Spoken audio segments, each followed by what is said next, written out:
Hey guys. You are watching your anime world. How are you all? Please support to subscribe this channel for watching new interesting stories. So in this video, we will see what if Deku lost a limb and gained unimaginable power. Here is short summary. We all know the story of when Izuku gets bullied for having now quirk. But in this story I am just making sure that he has a sacred gear, in the boosted gear itself, but he's more serious about his training than Issei is for canon events of Highschool DxD. Issei will not be in the story. But while Izuku suffers from the effects of losing a limb, because of a bullying incident that his mother finds out about, what will he do when he's in a new town? One that is filled to the brim with very beautiful women, that his mother specifically places him in a school chock full of.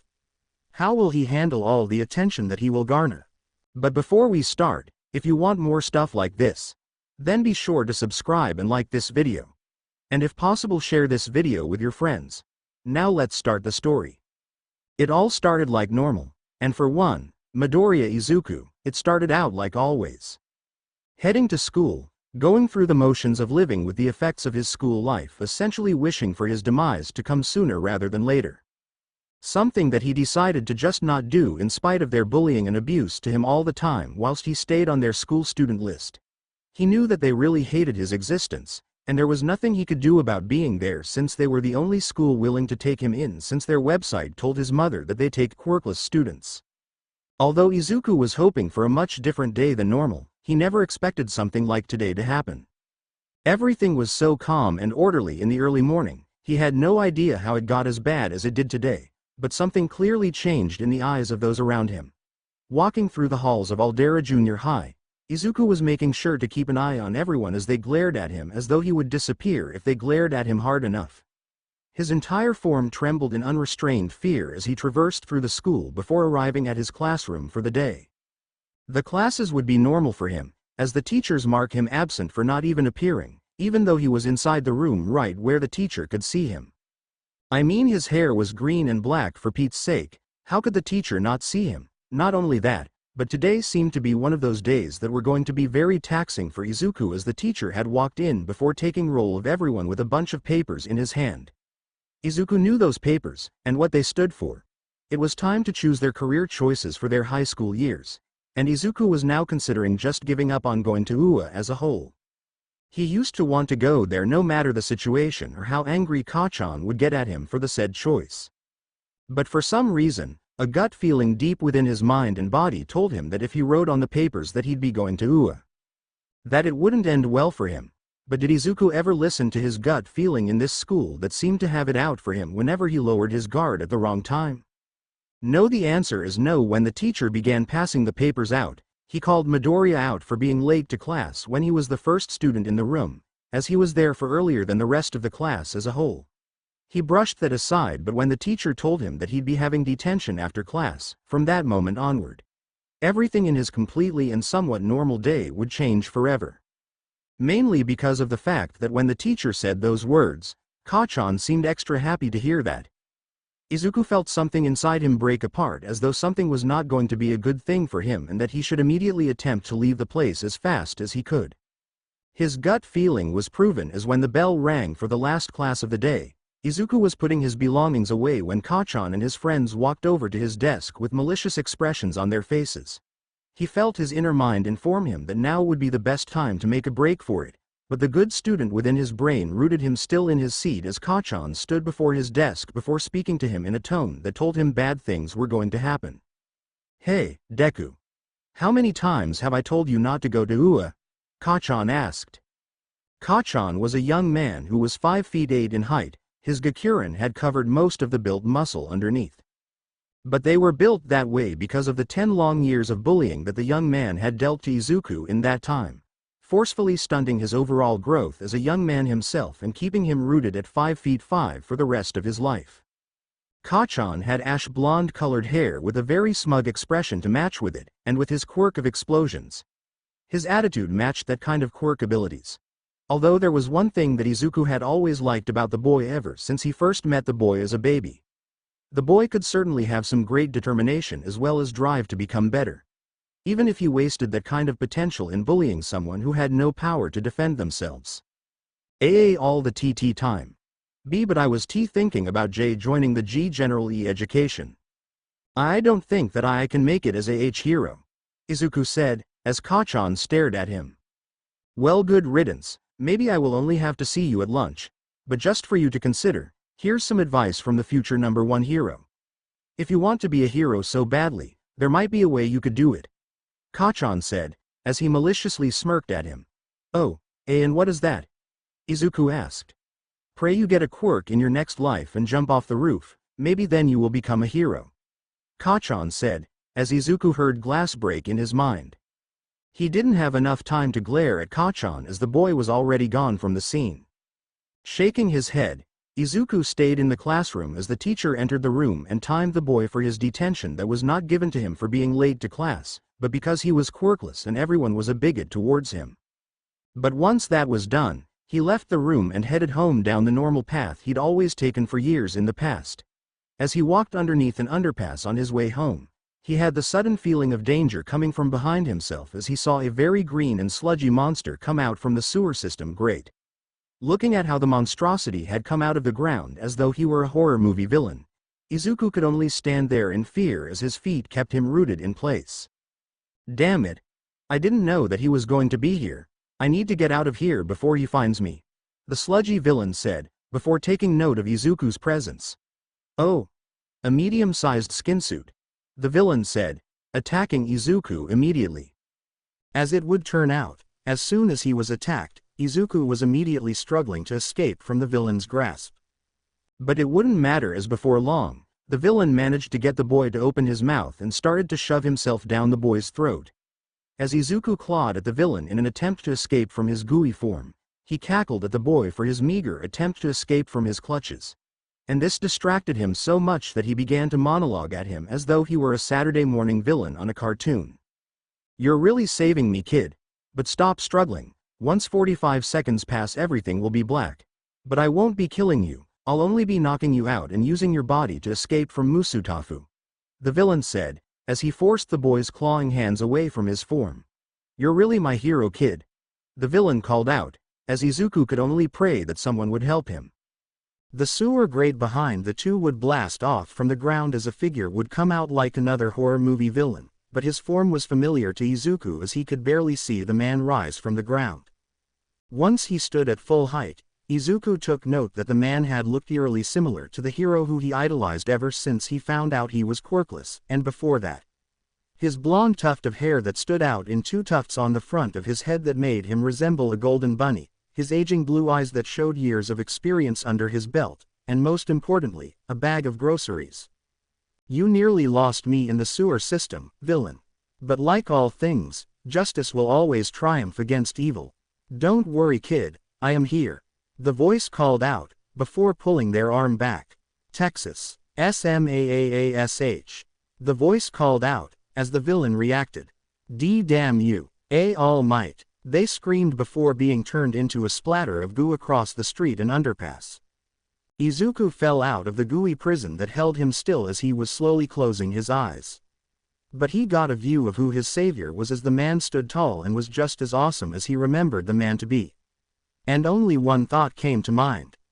All Might. Wake up, wake up, wake up, don't be dead, wake up. All Might's voice rang out for Izuku. What happened? Izuku muttered, before feeling bile move up his throat. Rushing over to the grass nearby, Izuku threw up everything that he'd had for lunch that day. Unaware of the fact that a small portion of his gakuren had pulled up on his arms to reveal some bruises from a past day. All Might took note of the bruises on the boy's wrists and lower arms, before shaking the feeling in his gut off before gathering the remains of the sludge villain he'd been chasing all morning. Once Izuku let out everything in his stomach, everything including the sludge that was shoved down his throat and into his lungs that is. He turned around and saw All Might picking up his things before handing them over to the boy as he immediately grabbed them as fast as he could. He may be the #1 hero, but he was still cautious about who saw his notebooks as well as information he'd collected on heroes. Thank you for your assistance with that villain, I nearly lost him in the city's sewer system. All Might said, as he slicked back his hair. All Might, oh my god, it's really him. I need to get an autograph as fast as possible. Izuku spoke out through very fast muttering as he pulled out a notebook. All Might watched the boy go as he muttered on and on about his career, something that he blushed a little at how a 13-year-old boy could have that kind of information. But as soon as the boy pulled out a notebook, his expression became much softer as soon as he saw the writing on the front of the book. Hero Analysis for the Future Volume. 13 feet. C. Can you sign this sir? Izuku asked, pushing the notebook in front of his face. Where do you want me to sign it? All Might asked, pulling a pen out of his pocket after closing an empty bottle up. Anywhere is good.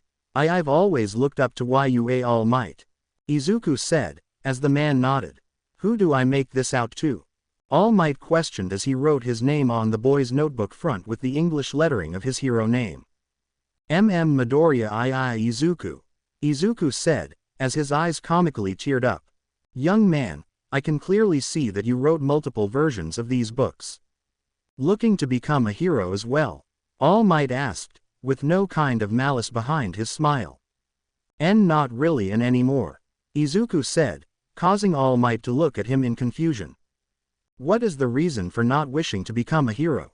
All Might asked. Well, I used to be, but I don't think someone could become a hero like you without a quirk.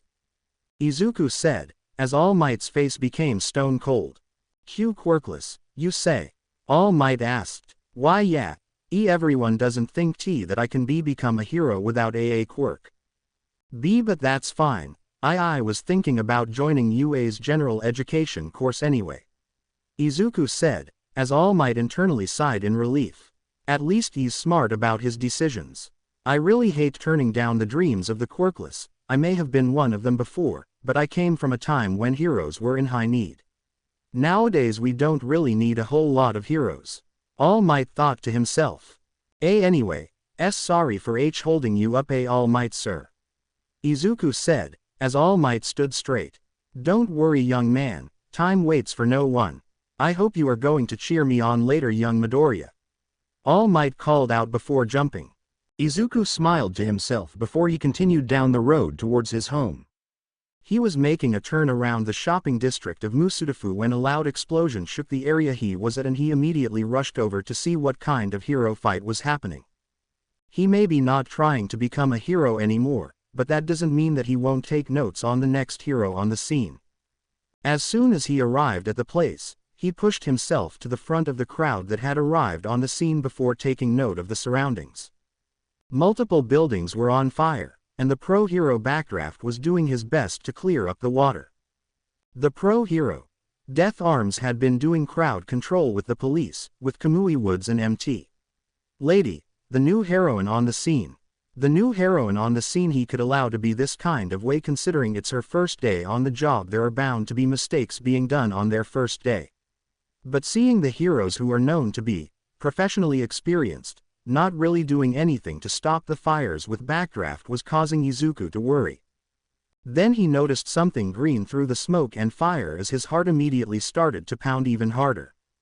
The sludge villain who had nearly killed him earlier today had been in the middle of the shopping street with a new hostage, and Izuku could barely see who the hostage was as they were struggling too much and flailing their arms about too quickly for him to notice. But as soon as they stuck their head and face out of the sludge and took in a deep breath and activated their quirk, explosions, Izuku immediately knew who this was. Bakugo Katsuki, Kachan for Izuku's eyes, had been captured by the very same villain that he was. But that posed a question in his mind: how did he get away from All Might? Didn't he have the villain in a closed bottle? Looking around, he found a clearly melted bottle on the ground and looked back at Kachan, as the young man kept using his quirk in self-defense. And almost as though he couldn't think, he ran into the fray. He wasn't thinking, just moving his body in order to save the one person who he could call a close friend. Even if he beat him up on the occasional day that he couldn't even keep his anger in check. Running through the police tape and rushing towards the heroes called out for him to return to their grasp, but it was too late as he began to think of a strategy to beat the villain. Pulling his backpack over his shoulder, he threw it at the villain as the zipper on it was not pulled all the way up, and with the speed it flew at the villain, one of his pencils had been thrown out and smacked right into the villain's eye, causing them to recoil backwards in pain. Once he made it to Kacchan's location within the sludge, Izuku began to claw at it in an attempt to save his life. And as soon as he'd managed to buy Kacchan some air once again, the young man used it all to growl in anger at him.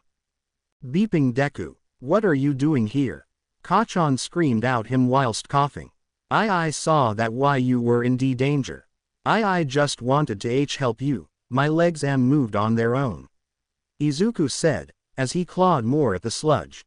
Damn it, you again. How many times do I have to run into the same people in one day? The villain called out, pulling a sludge arm backwards.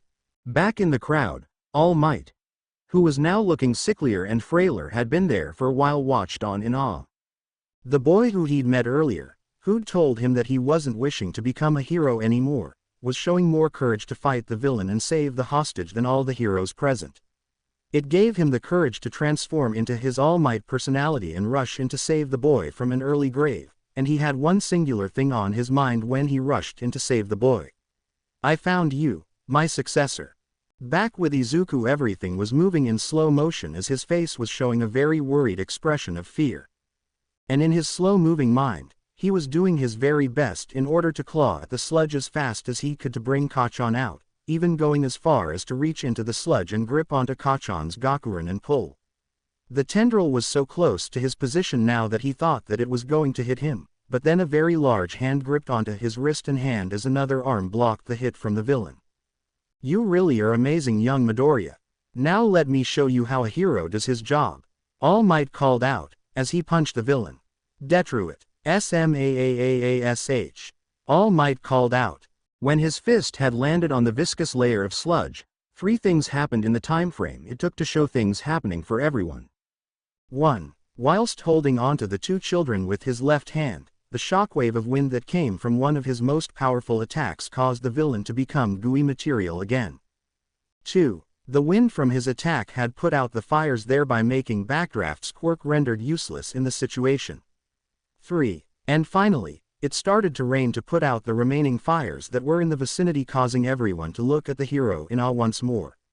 Once everything was done and settled, the heroes pulled Kacchan and Izuku aside to speak to the 2 boys.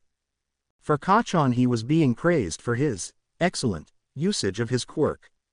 Not only that, but he was given a slap on the wrist for using his quirk without a license, but was told that it would be covered up because he used it in self-defense. Some of them even told the boy that he should join their agencies as a sidekick when he goes pro for a while. But once they turned their gazes onto Izuku, their happy smiles became much more strained and more angered. They told him off for being a nuisance. Not only that, but doing their job for them and doing so without a sign of using his quirk was something he could get in trouble for. They berated him for actually doing something and told him to not do it again for fear that he could get hurt. Death Arms was especially angered at how Izuku stole his spotlight and really let him know about it through yelling at the boy angrily in a way that made him fearful of the man. Eventually though, Izuku managed to escape the area with the knowledge that his mother wouldn't be happy about what happened. But he could handle it, because she was the only person in Musudafu, aside from Kacchan's parents, that actually showed love and compassion for him. Even if it was to an extent that he really wished she hadn't. But he was walking home now, the daylight of the early afternoon soon becoming a light dusk as the sky had turned pink and orange.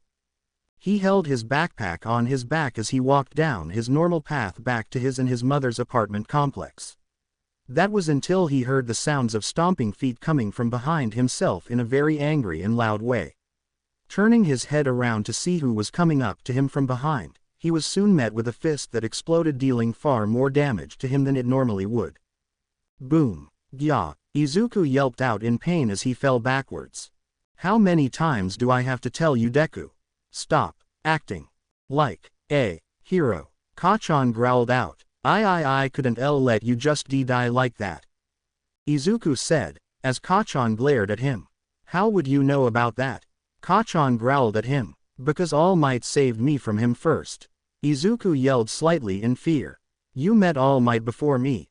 I call bullshit, Kacchan said, as he pulled Izuku's gakuren to where Izuku's face was right in front of him. For the last time, and I can't stress this enough.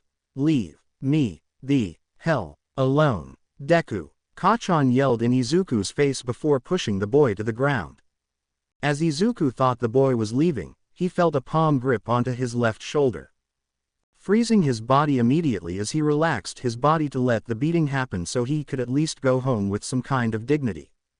But then he felt his left shoulder slowly becoming more and more warm. Then looking to his left with his eyes, he found that the boy's palm was glowing orange, forcing Izuku to try and struggle out of his position on the ground, tensing up. But he was smashed into the ground by Kacchan's other hand as it broke his nose just from being slammed into the concrete ground. Hey, I'm just doing my part, Deku. Learn your place or I will force you to take my advice from earlier today, Kacchan said, before a deafening boom surrounded the area. Gyaha!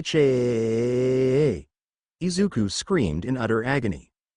Izuku's entire form was covered in smoke and debris from the concrete as Bakugo had stood back up and walked away, leaving an agonizingly horrifying scream of a boy who had just felt the worst pain of his life as he flailed about on the ground nearby. Once he was out of view, someone else came out of where they were located and rushed to the boy as soon as he heard the screaming. It was All Might. As he rushed to get him to his truck, he noticed the arm laying on the ground nearby and grabbed it as well with his high speed and got into his truck, immediately losing his gigantic All Might form to drive.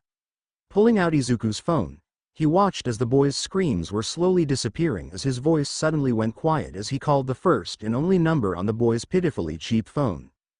Yes, Izuku, are you alright? I heard explosions nearby.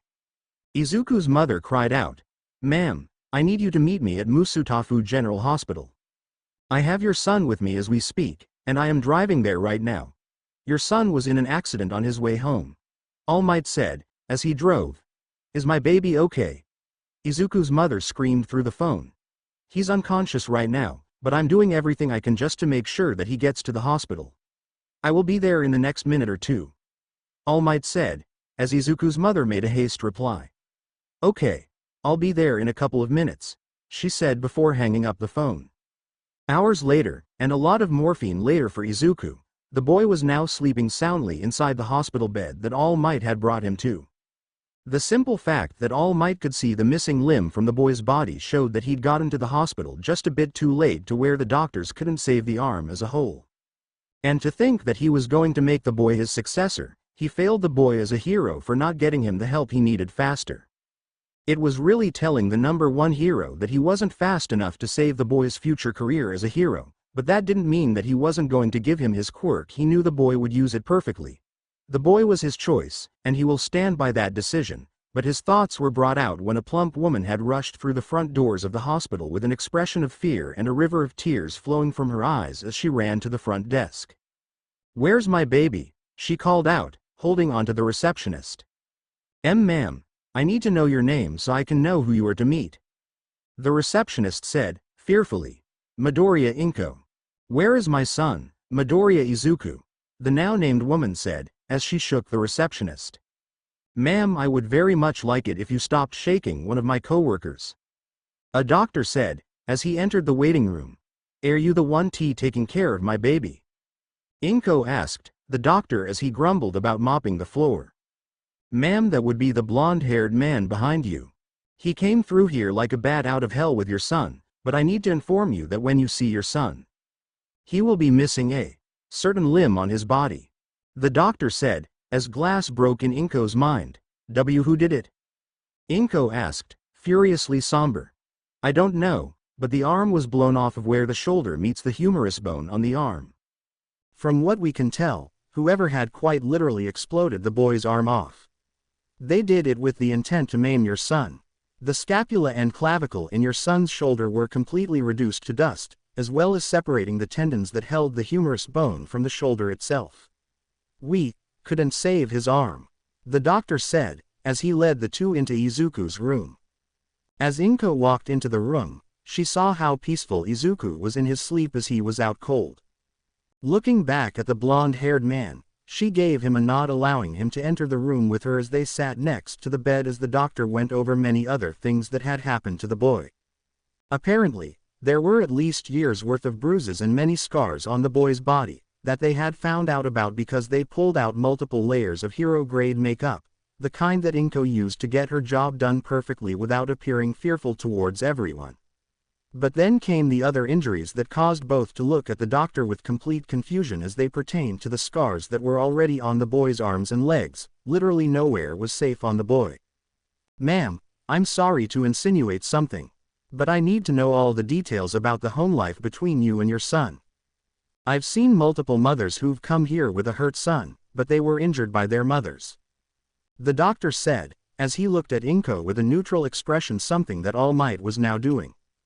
I wouldn't ever hurt my son.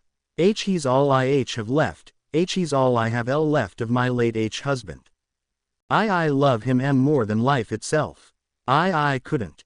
And I can't stress this enough. I can't hurt my son. I couldn't even bring myself to hurt a fly," Inko said, as the doctor let out a brief breath of air. "I really hate asking those questions to mothers. It hurts me mentally to ask that of a mother. Anyway, from most of the scarring on the boy's biceps and triceps I can see that he was doing some light training. But from the scarring on the right arm that we could actually see, it appears as though he were being punctured in his arms multiple times before coming here," the doctor said, as Inko pulled her son's right arm into her view. Sure enough, the scarring was small and it was a blink and you'll miss it moment, but she saw the scarring. Something sharp had pierced through her son's arm at some point, and he was never doing drugs from what she could see. Sure, he took some ibuprofen from time to time, but that was for headaches. So to see these small scars, she knew it had to be from his school, as there was only one kid in the school who could pierce someone with their quirk activated through their fingers. Looking at the doctor, she informed the man that her son never takes drugs, except for when he has headaches, and those were only pills that were used to get rid of the headaches. The doctor then turned to the man right next to Inko as he glared at him slightly for his presence on their conversation. "Is there a reason as to why you are still here, sir?" the doctor asked. "I have a friend that could help speed up the process of his healing. I also wish to speak to his mother alone in here." "It's very important," All Might said, as the doctor nodded before leaving as Inko looked at him now. "Thank you so much for saving my son. Can I know your name, sir?" Inko asked. "Ma'am, I met your son twice today, and I would like to say that my name is Yagi Toshinori. But you can call me All Might," Yagi said, transforming into his All Might form. "Are you telling me the truth?" Inko asked, her facial expression neutral. "I would never lie about that. I just wish to give your son an opportunity he wouldn't ever forget," Yagi said, as Inko nodded. "So is there a reason as to why you wanted to speak to me?" Inko asked. "I wish to make your son my successor," Yagi said, as Inko stared at him. "How so?" she questioned, completely bewildered. "By giving him my quirk and training him to become the best hero that he could possibly become," Yagi told her, as he began to tell her a tale of two men. Izuku woke up on a bed that wasn't really that comfortable, and he noticed something odd about his sense of smell. It was far stronger than it was earlier today, and he definitely felt very different than he did before. Looking around the room, he found that it was dark outside as he tried to sit upright on the bed he was laying on before taking in his surroundings. He was in the hospital of Musudafu General, and he looked down at his body before taking stock of his situation as he tried to pull his left arm up to his head to try and think about what happened. All he remembered about today was that he'd been walking home from school, only to be attacked by Katsuki again like usual, except he couldn't feel something that should have been there. Looking down to his left side, he took note of the missing limb that he used to have. He sat there looking at the missing limb as he pulled his right arm over to feel out for if his mind was playing tricks on him or if he was suffering from a very lucid nightmare. Only to find that his arm was missing, and there was only a stump where his arm should be. His breathing began to pick up as even whilst having a panic attack in the hospital room his breath was stuttering. The EKG beside him began to beep at a horrid pace, showing that his heart was closing in on the number where a heart attack would happen as doctors rushed into the room and pushed him back onto the bed as he continued to breathe heavily and quickly. Placing a small mask over his face, they knocked him out with anesthesia, causing him to enter the realm of dreams for him once again. He was back on the street as he walked back home before Kachan came back to him again. He pinned him to the ground as he said the same words he told him earlier that day and blew up his arm and sent it away from his body, something he now vividly remembers happening to him. He was beginning to hyperventilate inside his dream world when the entire thing was suddenly brought down as everything became encompassed in burning red flames that surrounded the dreamscape. His breathing hitched as soon as he felt some heated air behind himself, causing him to freeze in place as he heard his heart pound against his chest as he forced himself to turn around. Standing at 35 meters tall, with red scales that borderlined on being crimson blood red in color, with golden horns on the top of his head with similarly jade green eyes as himself, was a literal Western dragon who looked down at him with amusement. He lifted his head back up before he spoke to the boy with a similar tone as All Might had when they both met for the first time on this day. "So you are my host for this generation. I gotta say, your attitude towards others is good to have, but that is beside the point. Welcome to the world of the supernatural. Partner. My name is Dedrag Waigachi, and I am the Red Dragon Emperor, one of the strongest beings to have ever lived in my time. Can I have the name of my host?" Dedrag questioned amusedly. Midoriya Izuku. The boy said, as the dragon chuckled. "Worry not, child, I will not be hurting you. If anything, I am going to be making a change to your lifestyle if what your life currently is what I believe it to be. We will talk much later. I just wanted to tell you who I am and that we'll be partners for the foreseeable future. Till next time, partner," Dedrag said, as he slowly disappeared from the dreamscape that Izuku had manifested. Waking up the next morning, Izuku would take a gander at the news stations. He wanted to see if there was anything new about heroes and villains today, and all he saw was the whole event that happened with the sludge villain in the shopping district. But something else had appeared on the television as he watched a reporter standing in front of a very familiar school district that he knew about, and it didn't look pretty as he listened in on the reporter. "This is Hayashi Junko from Juka News. Aldera Jr. High has been sued by an anonymous mother who claims that their child has been the subject of furiously large quantities of bullying and discrimination as well as abuse and child neglect and child endangerment above other charges. We stand in front of the school where we wait to receive word from the police about how the raid on the school is doing." "Wait a minute, who is that in the sky? Is that All Might?" Quote. The reporter called out, as the hero had indeed been in the air before landing on the ground. "I am here." All Might's signature catchphrase was heard as soon as he landed. "All Might, can you tell us why you are here at this school? And do you know the student who was bullied relentlessly here?" The reporter asked. "I heard about the boy who was placed in harm's way over the last few years of his life within this school district, and I will make it my mission to inform everyone around the world that discrimination against those who aren't like us is highly bigoted in my personal opinion," All Might said, as he tried to move forward. "One last question, sir. Do you know the student who was bullied in this school?" Junko asked. "Yes, I look forward to seeing him grow as a person, but as of right now I will not be taking any more questions," All Might said, as he walked towards his school. All Might he doesn't like those who are bigoted towards people like me?" Izuku asked, as a tear fell from his eye.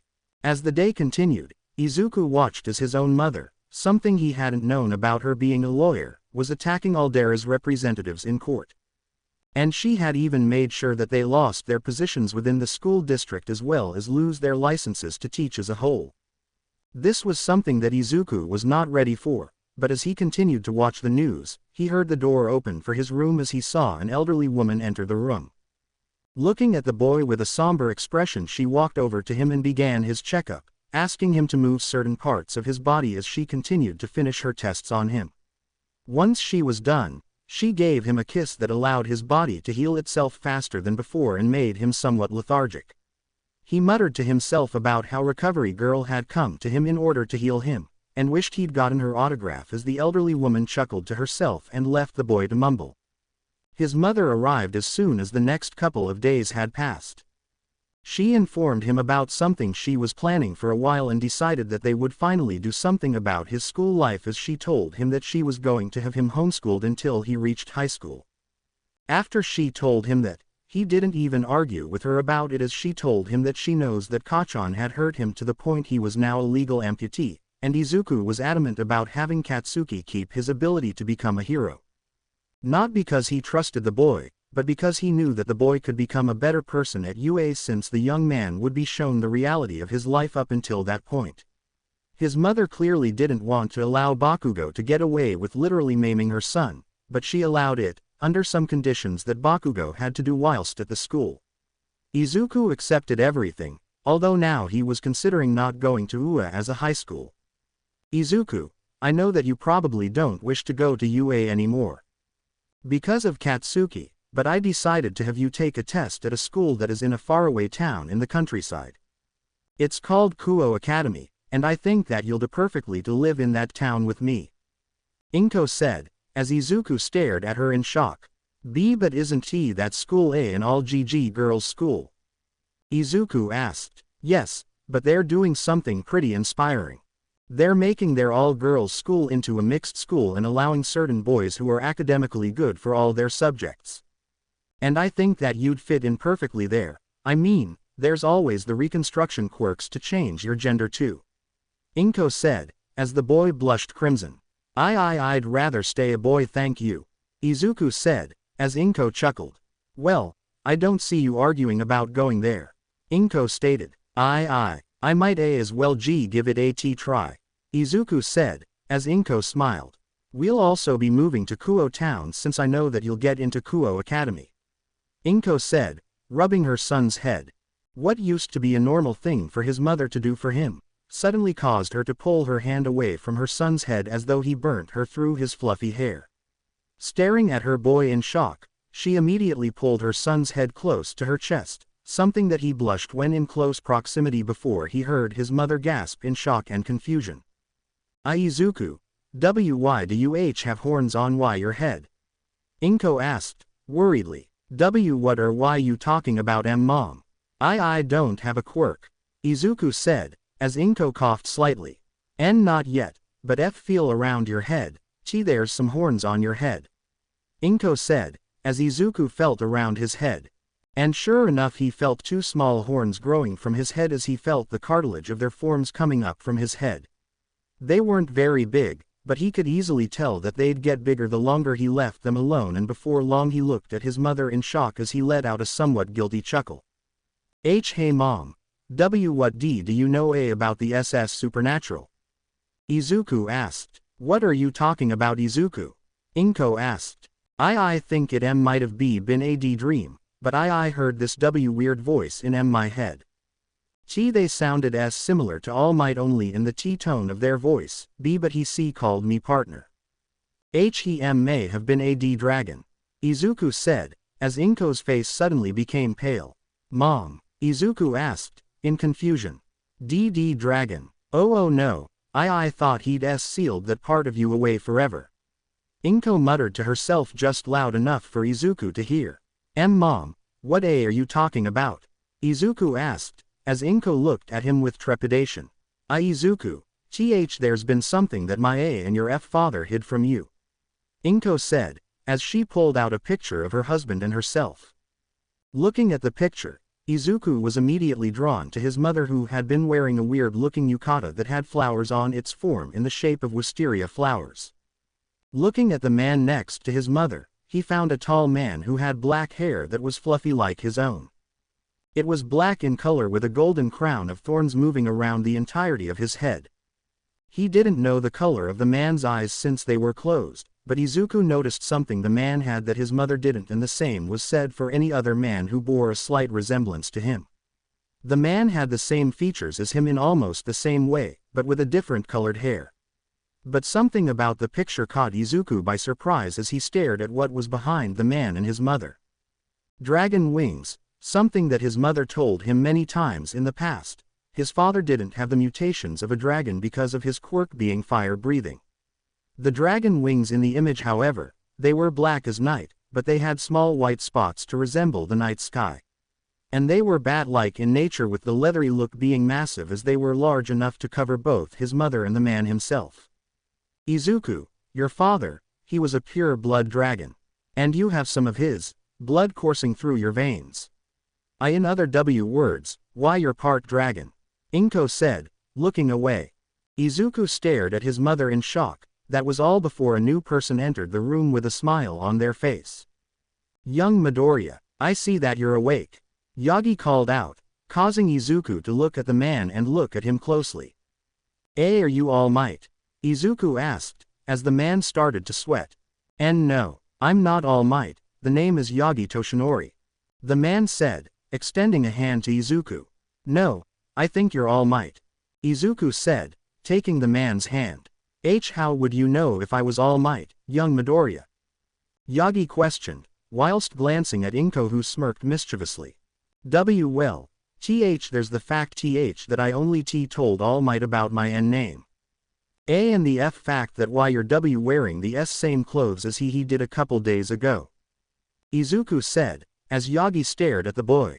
You know, for a 13-year-old boy, you really are observant. All Might said, as he sighed. Also, your voice gave that away immediately. Izuku said, looking away with a small blush. Ah, I see. The man said, grumbling to himself about his stupid voice. Anyway, I wanted to inform you that I will be funding your journey over to Kuo Town. All Might said, smiling at Izuku and Inko. Are you sure that you should be doing that? Inko asked. I'm sure. I have more money than I know what to do with. So spending it on my future successor, it's something that I want to do. Yagi said, as Izuku stared at the man in shock. Why you want me to be your successor? Izuku asked, as All Might nodded. Young man, your decision to help others out tonight, it made me use enough power to save both you and the young man who you were attempting to save a couple days ago. Because of that, I see you as my successor. All Might said, as Izuku just sat there letting everything settle in. I'm gonna pass out now.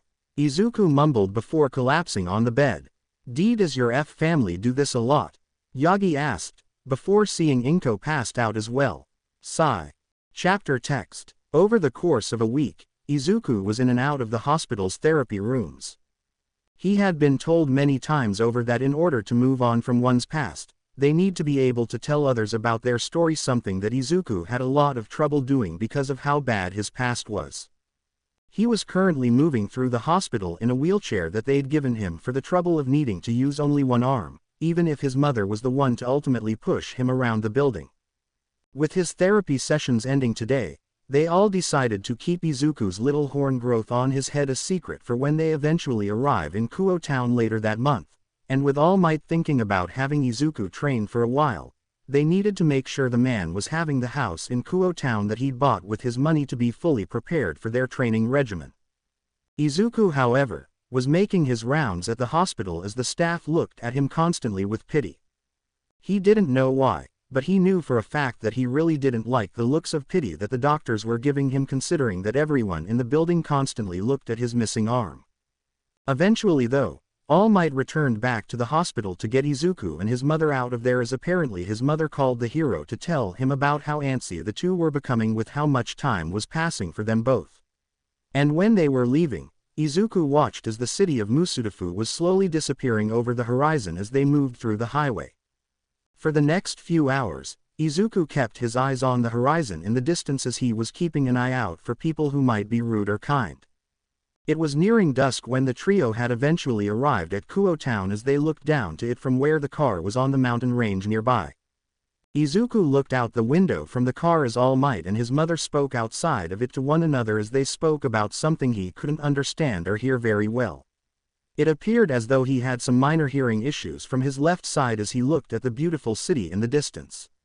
Once the two entered the car again and drove down to the small town, they watched as multiple people took a glance at their vehicle before shrugging their appearance off as nothing new. When they arrived at the house, Izuku and Inko thought that it'd be a small house for the two of them. What they weren't expecting, however, was the house to appear as though it were a mansion meant for the rich, and as Izuku and Inko looked at the man, he looked away, whistling to himself. Shaking their heads at the man's antics, they grabbed their belongings, well for Izuku using an arm to hold onto multiple items of his stuff and bringing them in as fast as he could. Once everything from the truck were brought inside the home, Inko and Izuku explored the place a bit whilst All Might exited the building as he saw movement nearby, and as he made his way over there Izuku and Inko were looking around the place in awe. They had never known what it was like to be rich, and to see how much of the house appeared as though it were something out of a dream his mother had when she was younger. It was very nerve-wracking.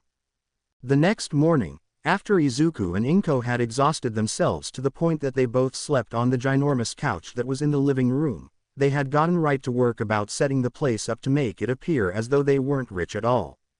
And over the course of the next few weeks, Izuku would enroll himself in online schooling that would last until he reached the time for the entrance exams for Kuo Academy as a whole.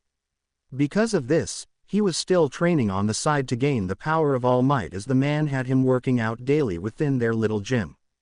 All Might would visit them both from time to time, as he spent most of his time as a hero during the day and came to meet them on the weekends so that he could keep an eye on Izuku's training.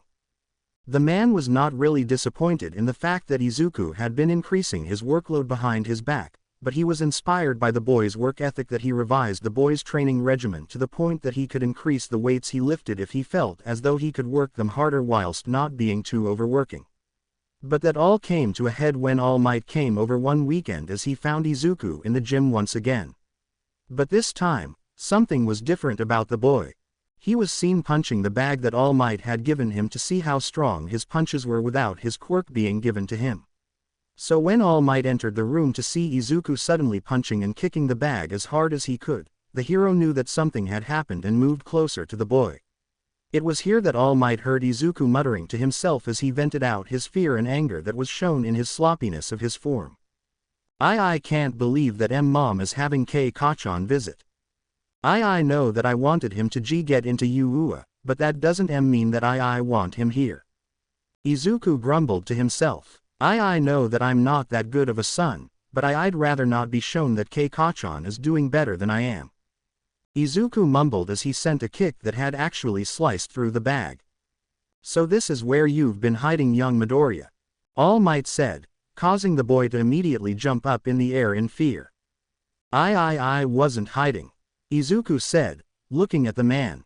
You want to tell me about your feelings about your mother's decision? All Might questioned. I really appreciate her.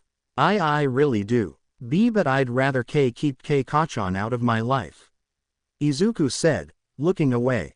You can't run from your past forever, All Might said, as the boy guiltily nodded. I know, but I'm not ready to face him right now, Izuku said, as he looked into his mentor's eyes. All Might stared at Izuku as he stared back at the man. The two were looking into one another's eyes as All Might sighed before pulling the boy into a side hug as he rubbed Izuku's shoulder. Izuku allowed this to happen, although Yagi did notice how the boy stiffened slightly in his grasp as well as flinch. He grumbled in his mind to make sure that the teachers and school district that Midoriya had gone to in the past is never allowed to teach other students as well as be their role models.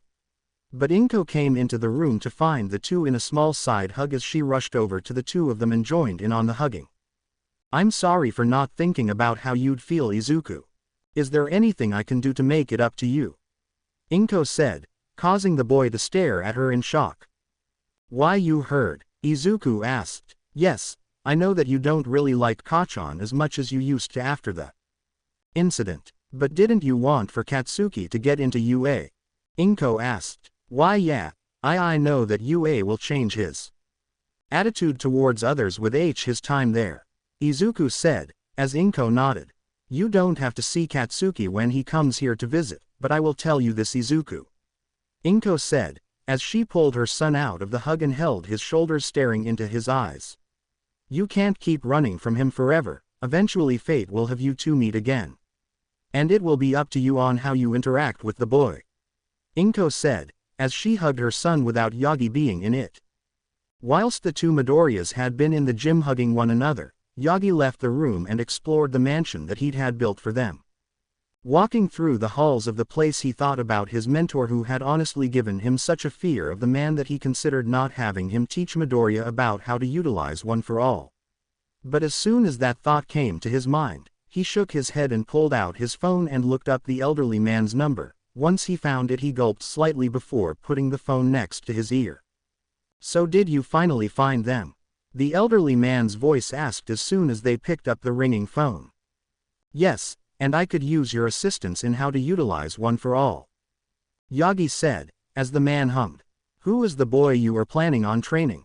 The man questioned. His name is Midoriya Izuku, and I am keeping him as far away from UA as possible.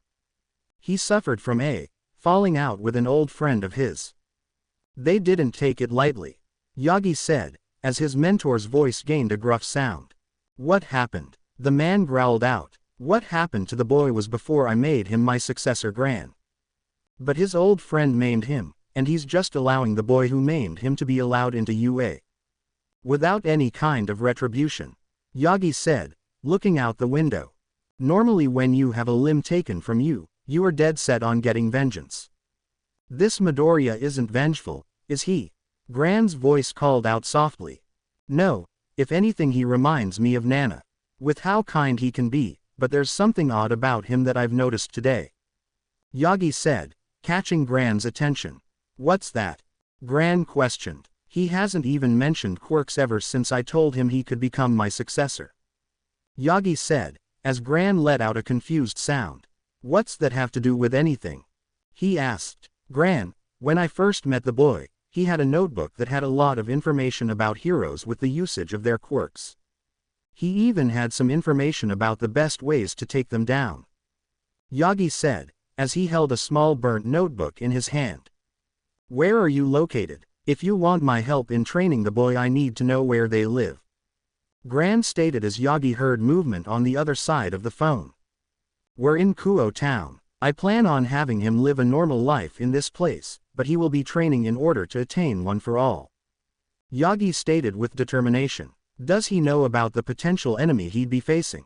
Gran questioned. No, I know that we haven't found the body. But I will say this, fighting all for one is my battle. Not young Midoriya's. I will end this farce, without his presence in the area. I want him to live a life where he doesn't have to be worried about all for one coming back. Yagi said, as he stared at the sun lowering in the distance. I'll be there by Tuesday. Kuo town just so happens to be on the other side of Japan, Toshinori. Just what the hell happened to the boy to cause you to move him on the other side of the country? Gran questioned. He was suffering from bullying in both physical and mental aspects. But the latest he'd suffered from was 2 attacks from villains and an attack from said old friend that took his left arm. Yagi said, ending the call. After the meeting with the Bakugo family, Izuku was seen in the gym once again as he tried his best in order to increase his training just a tad. He knew that the exercises that he'd been doing were slightly lowering his ability to get stronger, so he was slowly increasing the amount he had to do in order to become stronger. He was so enthralled with listening to the news station whilst working out, he never heard the gym's door open up as a small old man entered the room to see the boy wearing a pair of shorts and a t-shirt that ironically said, T-shirt, on it. Although on the back of the shirt it held some very dark humor on it. Lost an arm, what are you gonna do about it? So brat, are you the one Toshinori told me about? The elderly man questioned, causing Izuku to fall off the treadmill in complete fear. Gya, Izuku yelped as he slipped on the treadmill. Well, your situational awareness needs to be trained up. But that's nothing for right now. What I want to know about you brat is if you are the one that Toshinori chose as his successor. The man said, getting serious. Why you know why Yagi-san? Izuku asked as the door slammed open. Damn it Gran, I thought I told you to wait for me. Yagi said, glaring at his mentor. I wanted to get a good look at the kid you chose Toshinori. But from what I can see, I can tell why you wanted me to wait for you. The kid needs to seriously increase his awareness. Gran said, as Yagi nodded. Hey, I have good awareness. I was just distracted. Izuku indignantly called out. For the remainder of that specific day Izuku, Gran Torino and All Might worked together in order to increase his training regimen. And they were having a lot of fun with how Izuku did his training with one arm, which made the two think about how his enemies might take the boy less seriously since he was technically a cripple. They were just about to begin the boy's full training to get one for all when Inko entered the room talking about how her son needs to get some sleep considering the fact that he had to take the entrance exams for Kuo Academy soon. So as the boy went to bed early that night, Yagi and Gran told Inko about the training that they'd be giving Izuku in the time he had before school started at Kuo Academy. Inko, can you tell me why you don't want Midoriya to enter a hero school? Gran questioned the mother. I know that my son has his dreams of becoming a hero like Yagi-san here. But from what I can see about how he reacted from being crippled by Katsuki, he's long since lost his dreams of becoming a hero. But I came here so that my son can live freely without anyone being discriminatory towards him. Inko said, as Gran nodded. Toshinori told you about the man who is chasing the quirk that he will be giving to your son. Gran questioned. Not the entire story, just that if a man or someone who works for someone by the name All for One, that I shouldn't associate with them. Inko said, as Gran nodded. Yeah, that's a good idea. Basically, look for any tells on the person that they work for the man, especially if they act extremely suspicious about your son. The bastard is still alive, but we know that he's watching Toshinori's movements like a hawk. So it won't be long before he realizes that his successor isn't in a hero school. Gran Torino informed. So what is the best choice of action to prevent my son from being found? Inko asked, worriedly. As much as I hate to say it, your son will need to stay here on his own. Now, before you get pissed off at me, hear me out. All for One is not someone you should mess with lightly. He is one of the pettiest supervillains I've ever had the pleasure meeting in my 50+ years of living, and let me tell you this. He is not above kidnapping you in order to get to your son. Gran Torino said, as Inko gave a very angered expression. The two would continue to talk into the night as Toshinori had been keeping Izuku on his training regimen. By the time Izuku was supposed to head over to the Kuo Academy High School, he was out the door and walking towards the school grounds just on the hill nearby. He got a lot of looks from his peers as they saw him walking around with only one arm on his body before they just writ him off as someone who was just a bum from around the area. Izuku did however hear about how his mother would need to stay within Musudafu in order to keep both her job as well as keep him safe from someone who would be after All Might's quirk. Something that Izuku took very seriously. So as he walked up to the front gates of the school that his mother specifically chose out for him, he gulped audibly before pushing the gate open as he walked towards the main entrance. Sometimes he really hated his height of only 5 feet 4 because as soon as he walked up to the front desk, the woman who sat at the receptionist's desk had stared at him for a moment before asking him a question that factored at his height. Aren't you a little young to be in high school? She questioned. I'm 14, ma'am. I was born July 15, 2XXX, and I am the student who applied here, although I didn't apply myself. My mom did, Izuku said, as the receptionist stared at his information. Oh, you're the student who was in an accident a month ago. Sorry sir, let's get you started, the receptionist stated before working on his permission slip. Once that situation was dealt with, Izuku walked through the courtyard of the place as he saw multiple people move towards their designated testing rooms. Thinking back on everything in his life until now, Izuku felt as though his life in Kuo Town would be something that he wouldn't come to regret. Although he wished he could become a hero, looking at his missing limb, he shook his head against the idea, believing that he wasn't capable of saving lives as he was, a cripple. Moving away from those dark thoughts, Izuku arrived inside of a testing room where multiple young men were taking their tests in silence with the minor exception of 2 boys who were leering at some of the girls in the classroom. Taking his test from the teacher who was sitting at their desk, they informed him about how he shouldn't be late, to which he showed them his permission slip. Giving him a nod, they told him to not let this happen again as Izuku immediately walked to his desk, placing his backpack on the ground and taking out a pencil and eraser for his test. A few hours later, Izuku found himself at the last test of the day. And it was centered entirely about his talk with the school's principal who, you guessed it, was a woman. She had long brown hair that had some spikes for her bangs as she held beautiful violet iris for her eyes. Izuku may not be a very perverted young man, but he did at least acknowledge the fact that this principal was very voluptuous in how she looked, as she had a very large chest and childbearing hips. She looked him in the eyes before taking a momentary glance at his missing limb before a somewhat pitying expression fell over her face before she schooled her features for the last test of the day for him. She pulled out some files around his name as she searched through them silently, and as she did so she made sure to express her body in a way to arouse young men who were entering her school. Even if the suit and tie she wore made her look as though they were struggling to keep her very large chest inside, he kept his eyes on hers as he waited for her to talk to him. Something that the woman had apparently liked about him as she immediately set aside his information from Aldera. So can you inform me as to why you are coming to Kuo Academy? From what I can tell, most people are more enthusiastic about going to UA. The woman asked. I would rather not go somewhere. I wouldn't get along with anyone. Izuku said, looking down at the ground. Midoriya Izuku, correct? She asked, pulling up his file. Why yes, Izuku asked. From what the file from Aldera Junior High states, you were a very disruptive student. You didn't listen to your classes from what they informed me, and the last thing I noticed was how they stated that you have a tendency to mutter to yourself in class. She said, staring at him with her eyes glowing ominously. I wouldn't say that I'm a distraction to the C class. But I do know that I do tend to mutter to myself. Izuku said, as the woman nodded.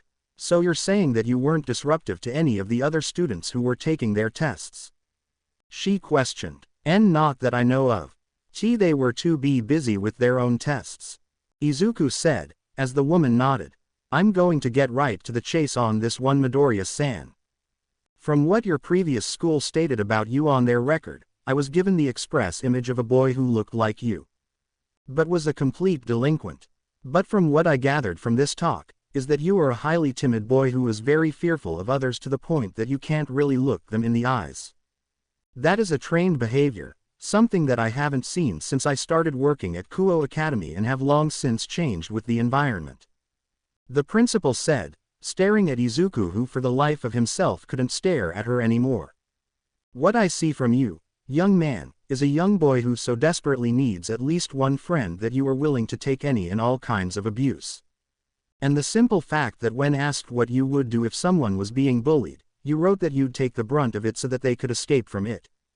That's not a very healthy mindset, she said, looking at him with clear worry written on her features. Does this mean that I won't be getting into this school? Izuku asked, his hands nervously rubbing one another. No, you are very clearly deserving of entering this school. Hell, you're the only boy who I've met today that has done anything and absolutely everything to not look at my ass. For that, I applaud you for not being entirely perverted, she said, as Izuku trembled slightly at the word entirely. But that doesn't mean that I didn't see you glance at least 3 times during our talk. You are a growing boy after all, so you'd be curious at your age. You are 14, correct? She asked, gaining a nod from him. Good. Now that you have been accepted, I would like to ask you a question, she said, as Izuku looked at her in slight relief. What is it? Izuku asked. How was your life before leaving Aldera? Don't lie to me, I will know, she said, as Izuku opened his mouth to speak before realizing something. Can I have your name, ma'am? I didn't get it before coming in here, Izuku said, as the woman just stared at him for a second. Sorry, I guess I forgot to mention my name. I am Venilana Grimori. Nice to meet you, Midoriya Izuku, Venilana said, as she reached a hand out to shake his. Shaking her hand, he sat back down as he thought about her question. And before long he began talking to her about how his life was back in the Aldera school district in Musudafu. The woman held her anger in whenever he spoke about when the teachers of the school willingly allowing him to be beaten up by bullies, not to mention the clear discrimination of his quirkless status within their halls. But as everything continued on, Venilana had mentally questioned if anything was going to get worse.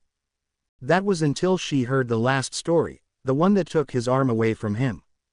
Venilana had prided herself on the fact that she was very clearly unable to express anger in her life towards anyone, but her aura had other plans whenever she was angered. But this time she reined it in before it could hurt the boy, as he was visibly trembling throughout the talk of his past with Aldera. She stopped him from rambling about other things in his life until this point, as she told him that he will be getting his school uniform and school supplies later on that week, as school will begin within the next week. Once he was gone, however, she let her aura out as she growled to herself and summoned a small magic circle next to her ear. As she sensed for whoever it was on the other end of her call, she wanted to make sure that they knew about Izuku's existence. Once the person on the other end of the call answered, Venilana spoke into it. "Zex, can you please keep an eye on a boy with ash blonde colored hair, ruby red eyes, and most importantly, a quirk that creates explosions?" Venilana questioned. "I sure can, mother, but can you explain to me why you are asking me this? I have other things to do than babysitting a human," Zex said, as Venilana sighed. "Zex, as much as I would love to hear you backtalking me at this point in time, I am not in the mood for this. Just send one of your peerage members to keep an eye on the boy. He's done something very horrible to one of my enrolled students," Venilana stated with a very grim expression. "Is there a story behind this?" Zex questioned. "Yes, but that can be explained later. I need to talk to your father now. See you when you get home tonight," Venilana said, not even caring about hanging up on her son before summoning a new magic circle and disappearing from the room with a few last words to herself. "You will regret maiming such a wonderful young man, Bakugo Katsuki," Venilana growled to herself angrily. Chapter text. After leaving the school, Izuku made his way through Kuo town as he wandered through the streets. He was making a mental map of the place should the school not be how Mrs. Grimori had told him during the meeting for whether or not he'd get into the school. As he walked through the streets, he did take notice of how certain people had stared at him for small periods of time before heading out on their day, although it was specifically the children who were staring at him for far longer. He'd get self-conscious about his injury and hide it even more as he rushed to make his way back home the way he came to get to the school in the first place. By the time he'd arrive at the mansion, he'd arrived to Gran Torino sitting on the couch and watching the news about the newest hero out on the streets, something he'd encouraged Izuku to still do. As they sat on the couch, the elderly hero had told him many tales about his life as a hero with his best friend Shimura Nana. He'd informed Izuku about how the woman was Yagi's predecessor in the usage of One for All, something that Izuku had thought about during his training days until he'd attained the quirk himself. They would spend the rest of that evening talking about Gran's tales of how badass he was as a hero, before it would be time for them to head to bed in order to get the best amount of training the next morning. Waking up the next morning, however, Izuku felt really lethargic. He had no idea as to why this was happening, but as soon as he dropped from his bed and onto the ground, he noticed something odd about the shirt he'd always wear when he went to bed in the first place. Looking down at his chest, he noticed nothing off, aside from the scarring on his chest before pausing slightly. "Where is my shirt?" Izuku muttered before looking at the bed. Sitting on the bed was the shredded remains of his shirt as he felt something move behind his back. Looking over his shoulder, he saw two very large bat-like wings as they spread out behind him. They were very large and had dark green scales on them as the wings fluttered behind himself.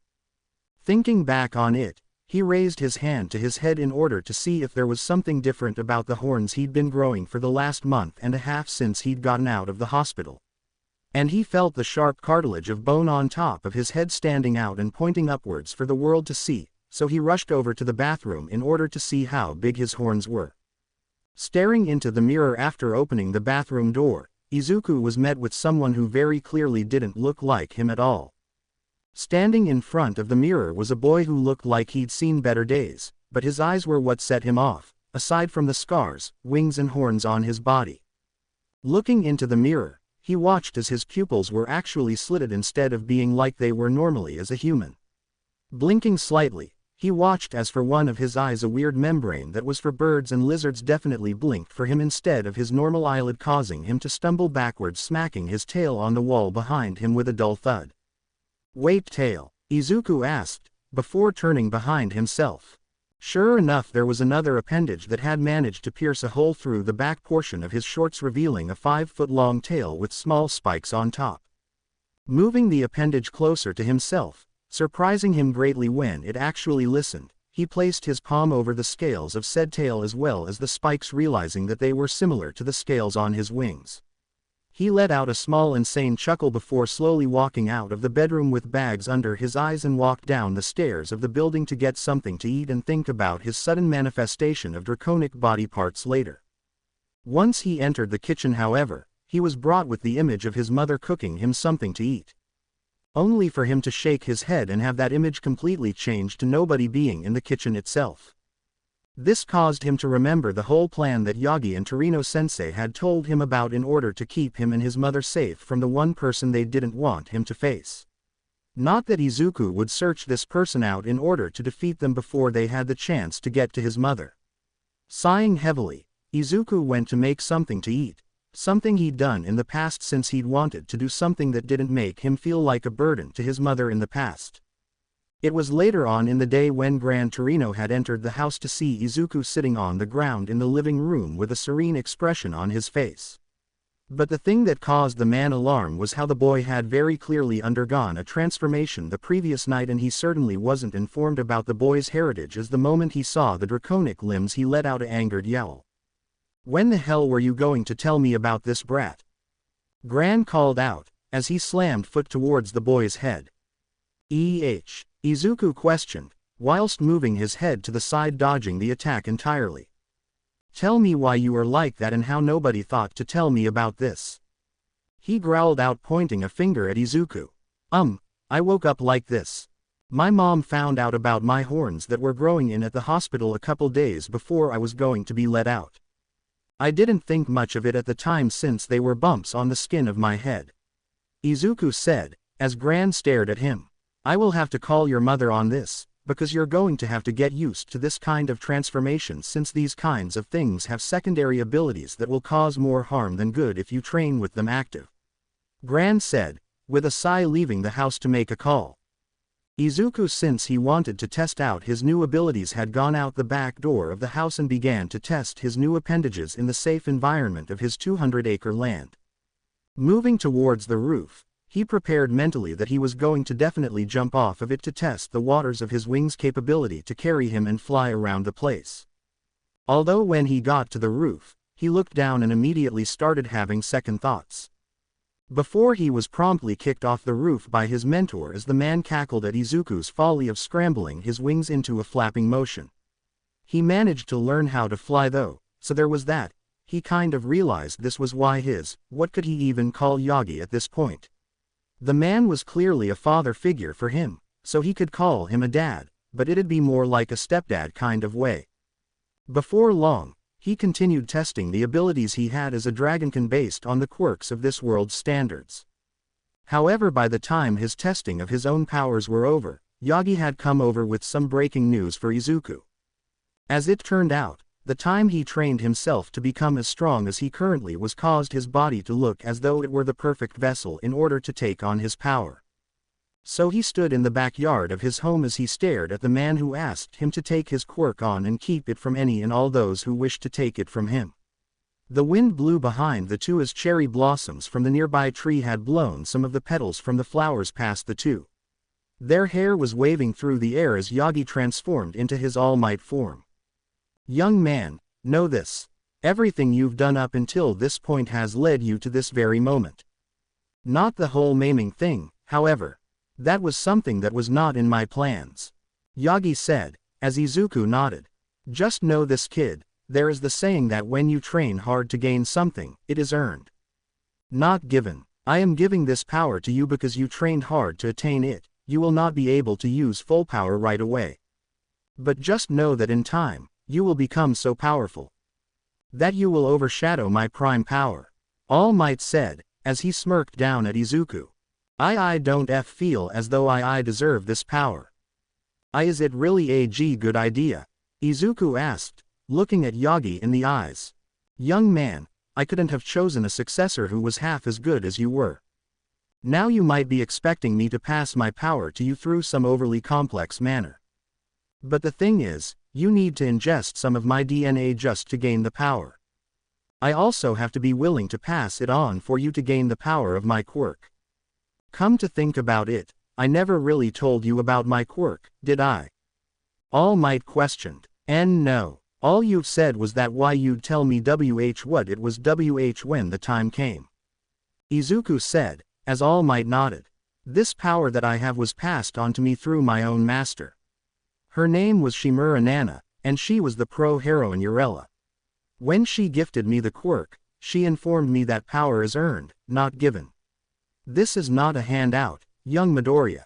This is you earning the power through your hard work and dedication to becoming better than you were yesterday. All Might said, plucking a strand of hair from his head and holding it between two fingers. The two stared at one another as Gran started to chuckle in the background as Yagi held the strand close to Izuku's face as his facial expression was confused at first before All Might spoke again. "Eat this," he said, with the most serious expression he could muster. Izuku asked, his face comical. "I'm sorry young Midoriya, but in order to take on my quirk, you need to ingest my DNA. And this was the least gross thing I could think of," Yagi said, as Izuku thought about it.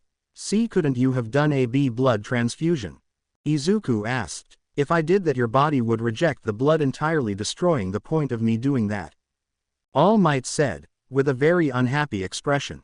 Sorry," Izuku said, grabbing the hair and downing it immediately. "All right brat, whilst we wait for the power to acclimate to your body you need to prepare for school in the next couple of days. During that time, we will be making sure that you can learn how to utilize your power in that time frame," Gran Torino said, as Izuku stared at the man. Are you going to be teaching me AF fighting style, sir?"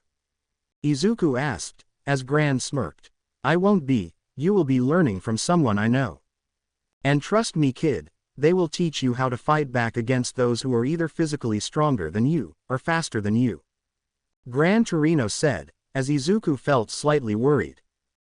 Sir, who is this person you are talking about?" Izuku asked, uncharacteristically stuttering for once. "Their name is Aizawa Shota, he may be a hardass when it comes to teaching. And his teaching is pretty abysmal when it comes to teaching his students anything regarding physical training for their heroics classes, but when it comes to learning how to fight without a quirk, that is your guy. He will be over here in a few days, but he will be irritable because of how much sleep he doesn't get, so be prepared for a man wearing a yellow sleeping bag," Gran Torino said, walking away. A week went by as Izuku tried his best to learn how to use one for all without hurting himself. And in the time, he learned how to use it. Learning how to use the quirk as a whole without breaking a bone was very hard, but he managed to utilize 1% of OFA without hurting himself. It wasn't much when he placed the power all around his body, since he referred to how his muscles in his body reacted to him using his wings, but it was a better analogy than when he compared himself to one of Torino's taiyaki. In the time it took for Izuku to manage to use the quirk itself without hurting himself, the time for school eventually came. He was wearing the school uniform for Kuo Academy as he walked through the house and saw Gran Torino and All Might standing at the front door of his home. They both wore proud expressions on their faces as they watched him enter the living room for them to see him wearing the school's black and white uniform. Something that Izuku decided to change the uniform slightly was placing a T-shirt underneath it with the words, "Dress shirt," written in Japanese kanji made him feel proud, but it caused Toshinori and Gran Torino to just stare at him with a deadpan expression. "You are not walking to school wearing one of those horrid joke shirts," Gran said, preparing to take the shirt off and replace it with a green shirt he had on hand. "No, I want to go to school wearing it. It's my choice, so why are you trying to force me into a different one?" Izuku said, as he ran away from the elderly man. "Then you better head out young Midoriya. School will begin in an hour," Yagi said, smirking at Izuku. "Oh shoot, see you all later," Izuku called out to the two men. "Make sure that your first day isn't filled with chaos brat," Gran called out, as Izuku waved at them both with a smile on his face.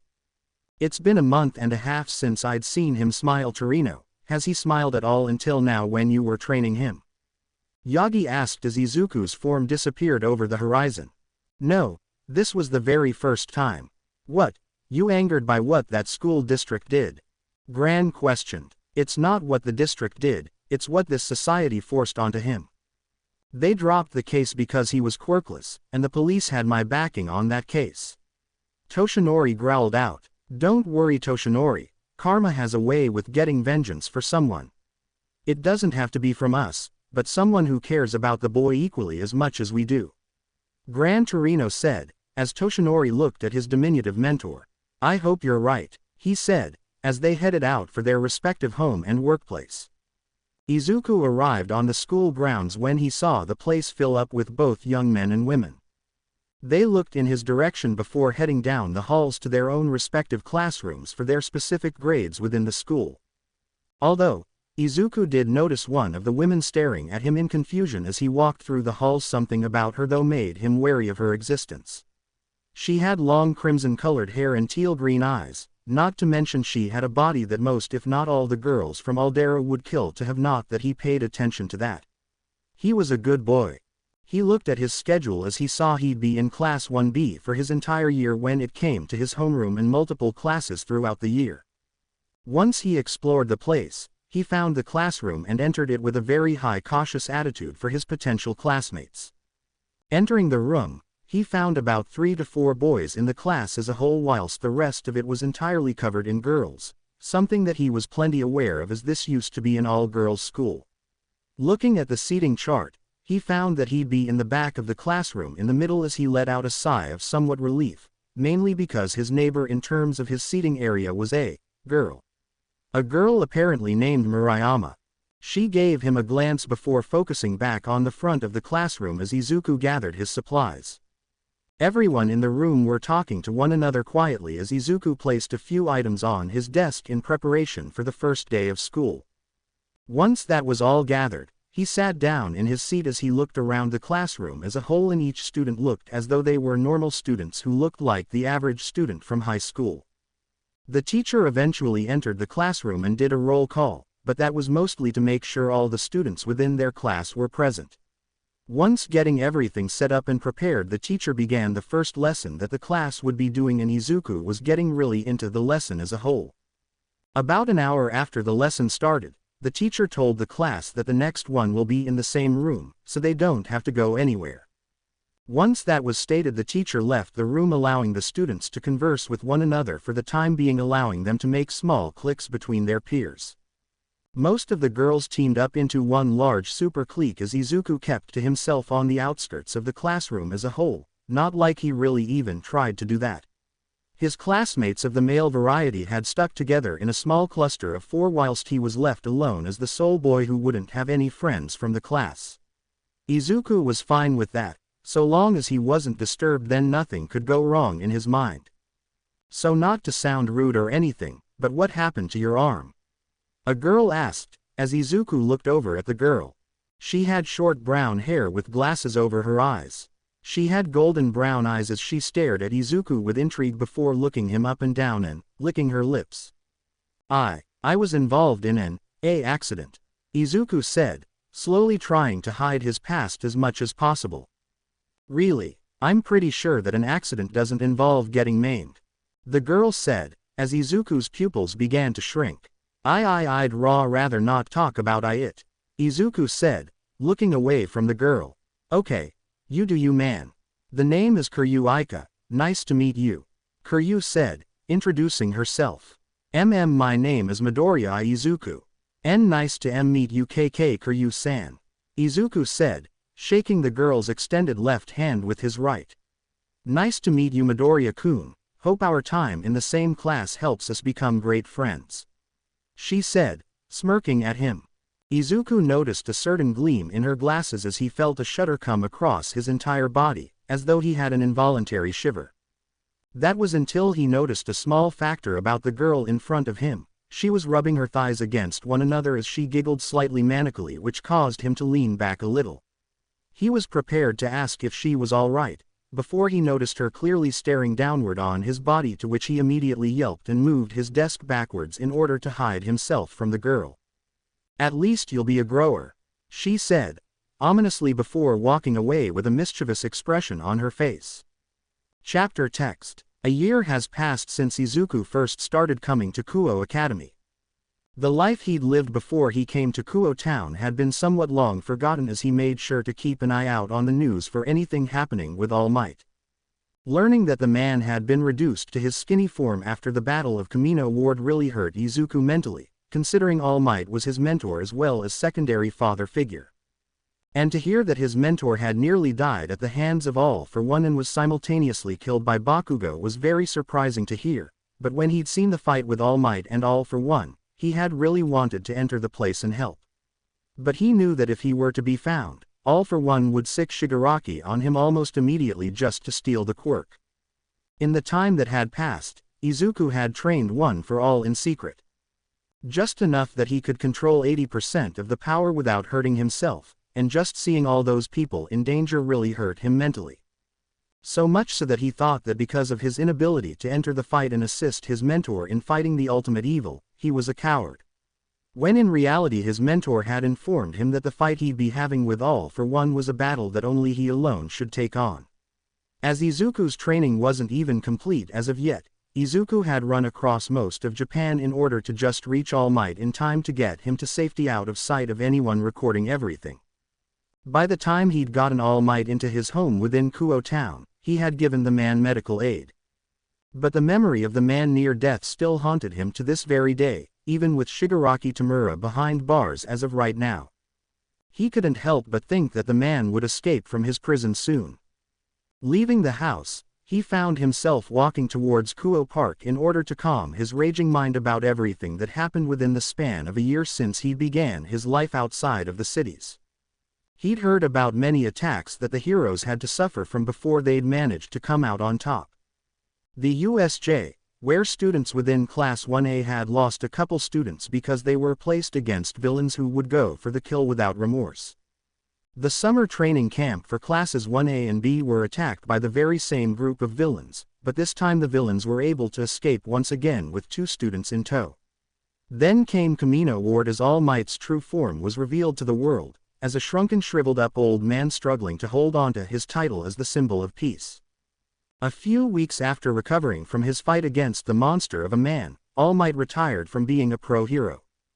Crime rates skyrocketed in multiple areas of Japan, and whilst Izuku was staying in Kuo Town, he had gotten some hero clothes for himself courtesy of All Might asking for a favor of his old friend David Shield and the man's daughter. A girl who Izuku had met because All Might had decided to allow him to enter Island with him, where the man had learned that Izuku was able to use 40% of One for All without hurting himself. And the boy used the suit in order to save the day on the island as it was attacked by villains before Melissa Shield, David's daughter, had made him some new equipment just for him to use in the future. When Izuku returned back to Kuo Town, however, something different happened for the boy as he stood alone in his home. He got a letter from Island stating that the girl he'd met there, Melissa Shield, had decided to come to Kuo Town in order to be his personal support technician to prevent him from being alone in the town. As luck would have it, the world decided that Izuku hadn't suffered enough, as during the war between All Might and the heroes being pinned against the villains who were rising up from his retirement, his mother was caught in the crossfire at her place of work. And as a result, a hero who had been going for the kill on a villain had accidentally killed his mother in cold blood, and Izuku saw the look of shock on the hero's face as they stared at his mother's shock-ridden face. But that was quickly overshadowed by the hero's rage against the villain, as said villain was completely eviscerated from existence by the hero's quirk. Back to the present, Izuku was preparing himself for a nightly patrol of Kuo Town. He had been noticing things that were very clearly not part of the natural world order of nature as he had been walking through the dark nights within the town. There had been disappearances for certain individuals who had been attacked by creatures that he'd defeated, only for a new group of people to appear from a weird circle shining on the ground as they finished off what he defeated. He'd tracked them for a while before they noticed he was keeping an eye on them. They tried to get into contact with him, but he became fearful of them finding out about his identity. So as he kept to himself at school, he decided to enter the kendo club under the guise of him becoming one of their members so they can go to the kendo finals for the men. He had become a natural with wielding a blade, and it was during one of his sparring sessions with Murayama over the last year that he'd noticed something odd about himself. His draconic abilities had become far more enhanced over the year, as he'd noticed he would get into weird ruts where he was as lustful as a pervert from time to time. He'd kept himself alone in his bedroom during those times, although Melissa had made it very hard for him to keep himself and her safe from his draconic changes. Such as the one time she entered the bathroom naked whilst he was taking a bath. She had been blushing ever since then whenever they took a shower with one another. Also, because of everything that happened with them living together, Izuku had decided to ask her what she felt about him one day after being in the same house for more than a few months. When she told him his feelings, he had been slightly ecstatic since he returned her feelings and the two had used the time during the day for dates when he didn't have school. Now that the two were in a relationship outside of school, Izuku spent most of his time increasing his control of One for All. He had gotten multiple dreams of a dragon who talked to him about the many ways he could increase his power if he just manifested his true power. But Izuku was so scared during those meetings, that he'd just completely thought that they were just that, dreams. Currently Izuku was walking to Kuo Academy to begin his second year of high school within Kuo Town. He had been in Kuo Town for at least a full year by this point and he couldn't help but smile to himself at how calm the city had become long since after All Might retired and was now a full-time teacher at UA. He still visited the man from time to time as someone who was his future teaching assistant for the school since Izuku had always wanted to become a hero. But because of how dangerous times were getting, Izuku wanted nothing more than to teach the next generation of heroes to become the best they could be. He entered the academy grounds and made his way towards the Kendo Club, who had gotten much more recruits after the start of his first year in terms of the men's portion of the club. He was proficient in sword fighting, but not to the skill that Murayama and Katase, the two captains of the club, were at this point in time. In terms of the boys' portion of the club's skills in sword fighting, Izuku had become the best out of all of them even with his extracurricular activities during the late evenings. "You will have to talk to me eventually, young man," a voice eerily similar to All Might stated in Izuku's mind. "If I think that you were a dream then it was a dream, nothing more." Izuku thought as he answered the being. "You just spoke to me, thank God. Do you know how stupid you're being by ignoring the other power you have in your body?" Closing square bracket. The being questioned him angrily. "If you were another power I've had for so long, why did it take you until I had my arm blown off my body?" Izuku questioned in his mind as he went about his day through school. "Well, if you would allow me to tell you about your power, then you would probably become one of the strongest beings in the known universe, but someone decided that I was just a mere dream," the being spoke back to him angrily. "Well, sorry for being scared of the fact that I have a literal dragon in my goddamn soul." Izuku mentally screamed. "Mr. Midoriya, are you alright? You look as though you are losing your sanity." The teacher questioned. "No, I'm fine. Just thinking if I accidentally left my stove on at home," Izuku said, as the teacher sighed. "Okay, just make sure that your thoughts don't come out in mumbles," the teacher replied before getting back into the lesson plan. By the time school was over, Izuku was heading over to the men's changing room for the Kendo Club. Gathering his clothes, he was reaching for his Bakken when his arm suddenly glowed an ominous red color before most of his hand and wrist was covered in a small red gauntlet with a green gem on top. Staring at the gauntlet in awe for a moment, Izuku noticed the stares he was getting from his peers as they stared at him in confusion before shrugging it off as him hiding the gauntlet under makeup. Shaking his head at the being's interruption from his mental anguish, he left the room after figuring out how to put the gauntlet away and keeping it from everyone else's sight. Entering the main gym area, Izuku went to his usual spot on the floor as he began his normal basic instructions for teaching his teammates about how to wield their Bakkens. He went through the motions with them all as he showed them the basics of kendo with Katase and Murayama in the background proofreading his work. Upon the training for the boys being complete, Izuku stayed in the room as he trained with the two captains in order to become stronger with his Bakken training as well as faster. The two were the fastest users of kendo within the entire school that he'd heard about, and he wanted to make sure he could be so fast nobody could predict him whilst in base. Swinging his blade to the right, he found Murayama skipping across the ground as he followed after her with strong heavy strides. He swung upwards in a feint before swinging his foot out in an attempt to have her lose her footing and swung horizontally, a small gust of wind blasting out from his attack that she barely blocked. She smirked at him, a fire growing under her heart as she immediately went serious against him as the two clashed in a sword lock in the middle of the room. Surprisingly, a small gust of wind blasted out from the two strikes as their clothes fluttered in the new wind. Their training spar was gathering attention, but the two continued doing as normal. Murayama swung a feint to his right before swinging to his left, something that Izuku bent backwards at a 90-degree angle, surprising both Murayama and the other watchers. Pulling himself back up, Izuku had then utilized his slightly shorter frame as he sped around her in a horizontal strike that she deftly jumped over as he swung his blade upwards that she blocked this time as she kicked out at his head. Moving his head to the right, he sidestepped her fall to the ground as she landed on her feet in a swivel as she spun her body around to smack at him with an open palm and swing right with her bakken. Izuku caught the offending limb before blocking the bakken with his own, entering a lock once again as Murayama smirked at him once again. Katase this time rushed in from the side as he fended the two of them off on his own.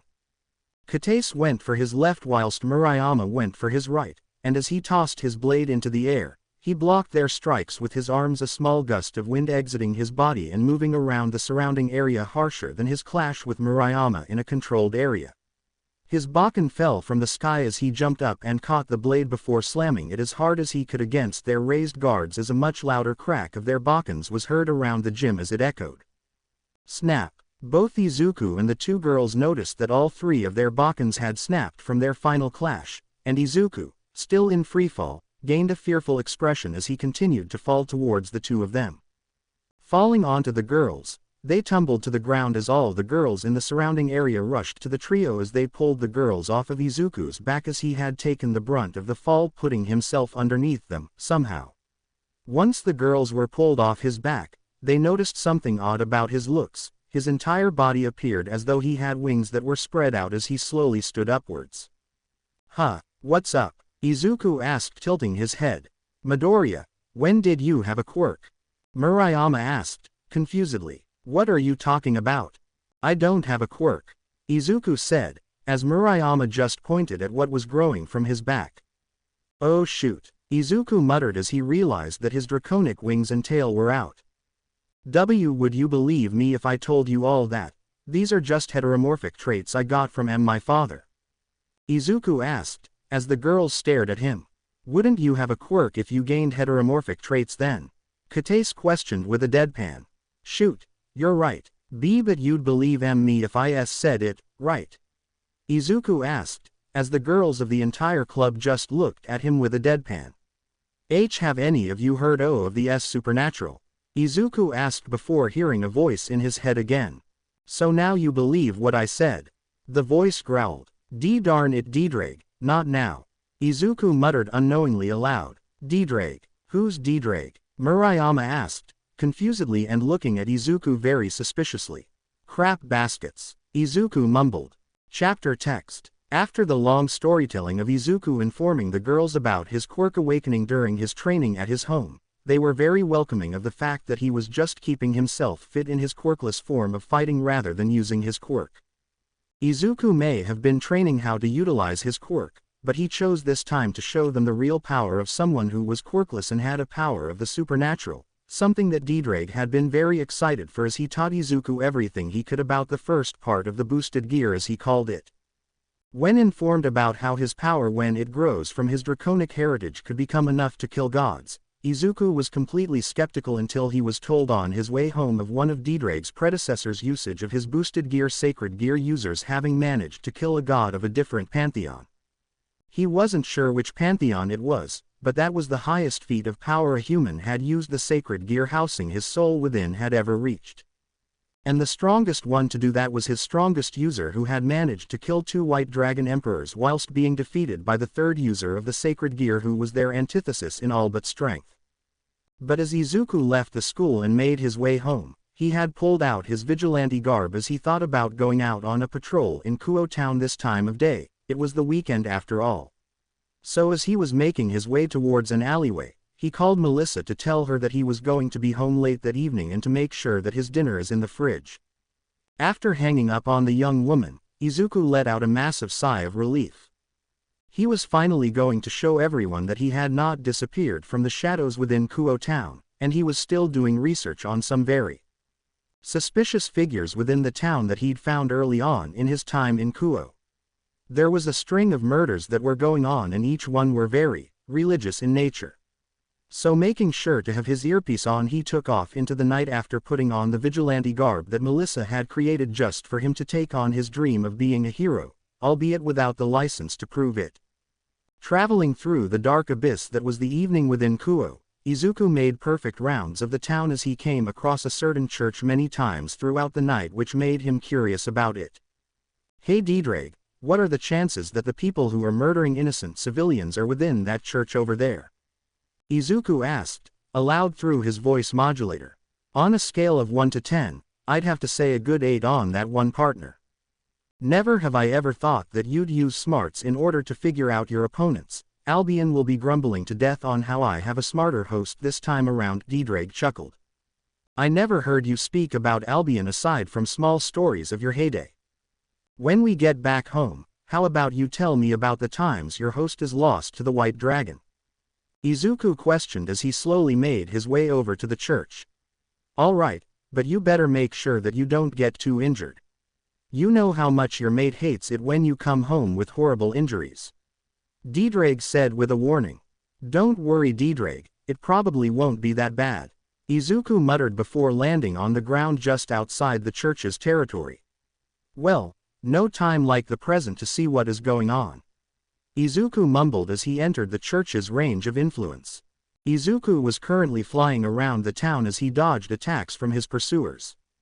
He had no idea what he'd done in the last few minutes to earn their ire, but he was sure as hell not going to lead them to his house and endanger his mate. Wait, since when has he been thinking about Melissa as a mate? Questions for later. Anyway, as a spear made of literal light particles zoomed past him, he looked behind him and saw that his 3 pursuers were slowly gaining speed to catch up to him. Suddenly a small vestige had appeared through colors as they looked over his shoulder from the front side of his body. "So it appears as though the supernatural is real. I'd heard rumors about them. But to see that they're real is something really bad for us."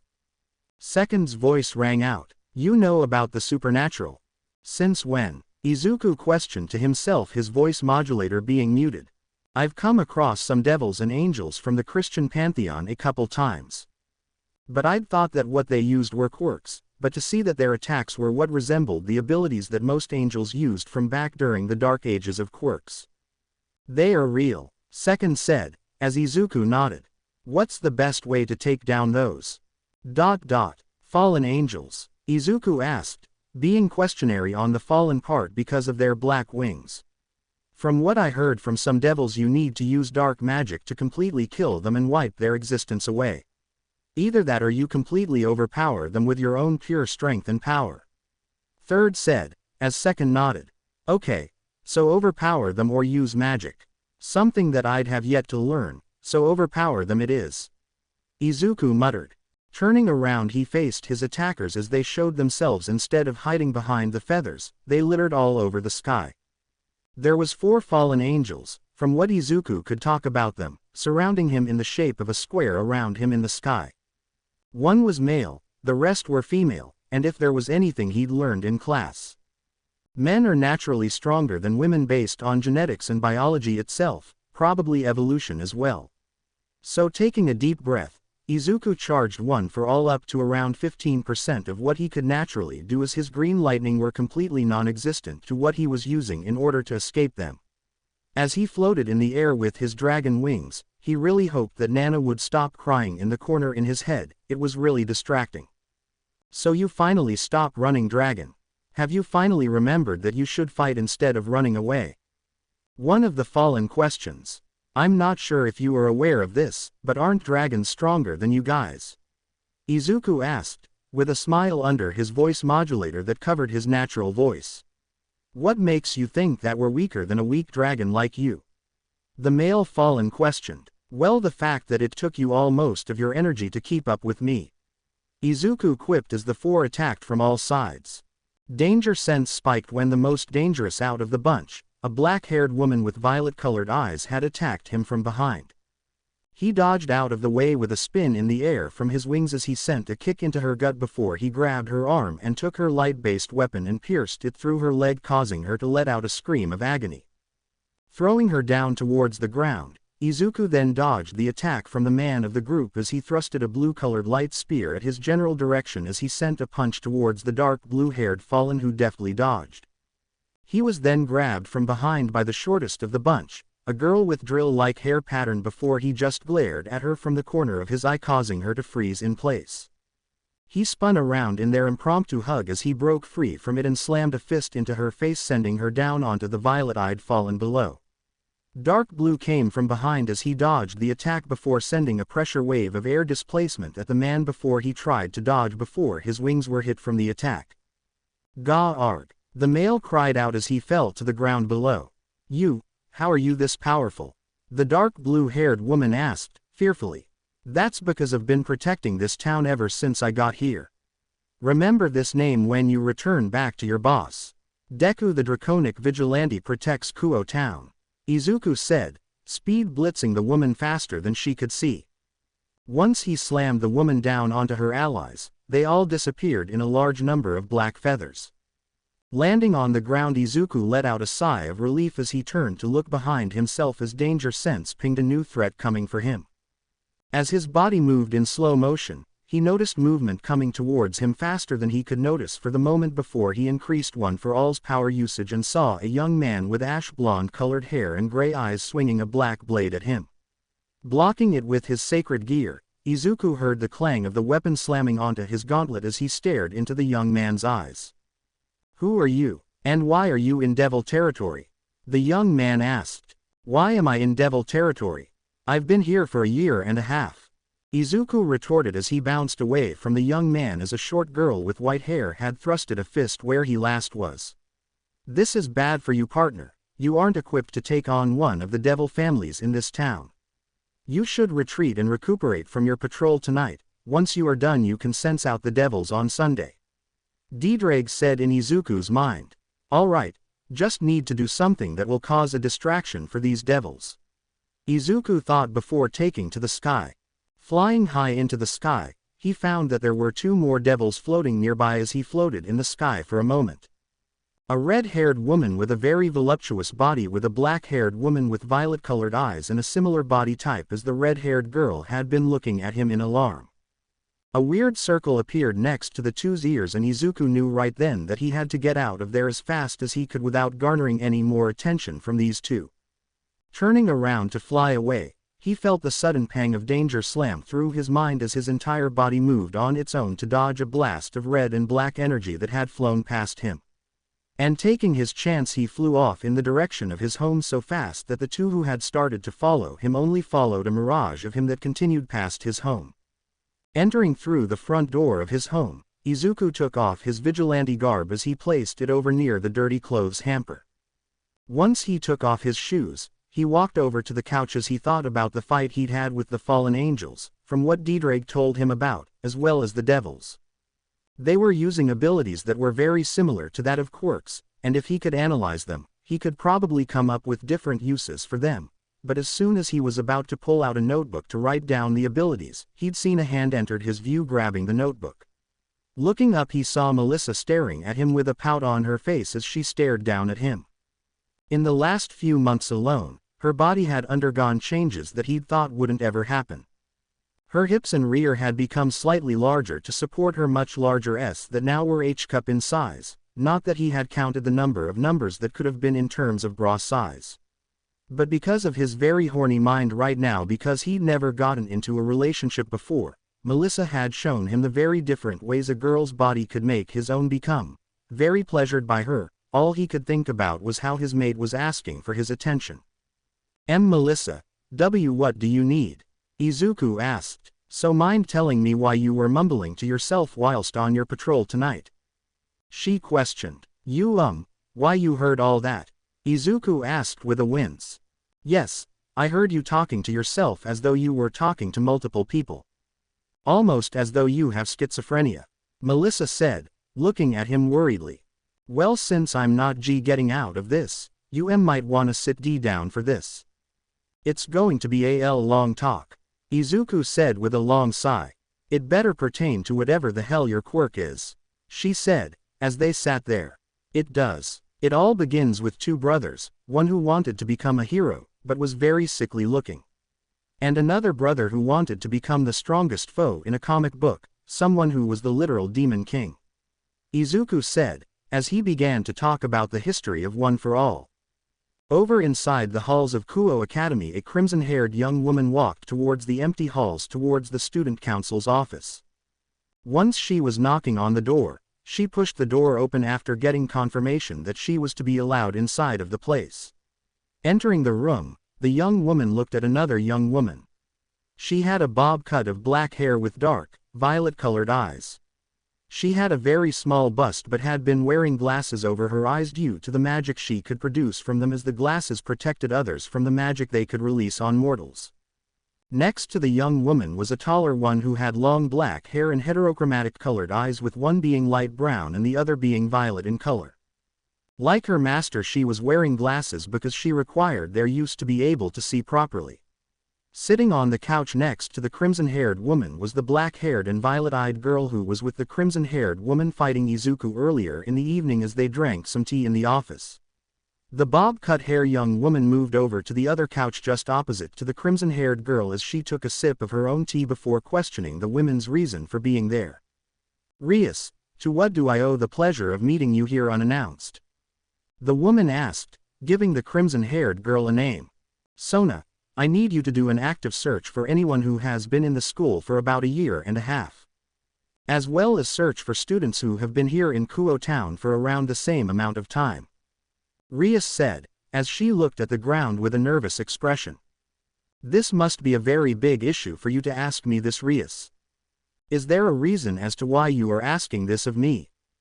"Because you need a big reason for me to look into the past of the students of this school, same with the teachers," Sona questioned. "There is a vigilante within Kuo Town. He hasn't been doing much.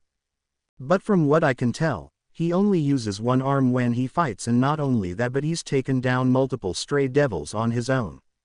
I fear that the fallen angels will send more forces into this town in order to take him down," Rias said, worriedly. "You're afraid for the vigilante's safety?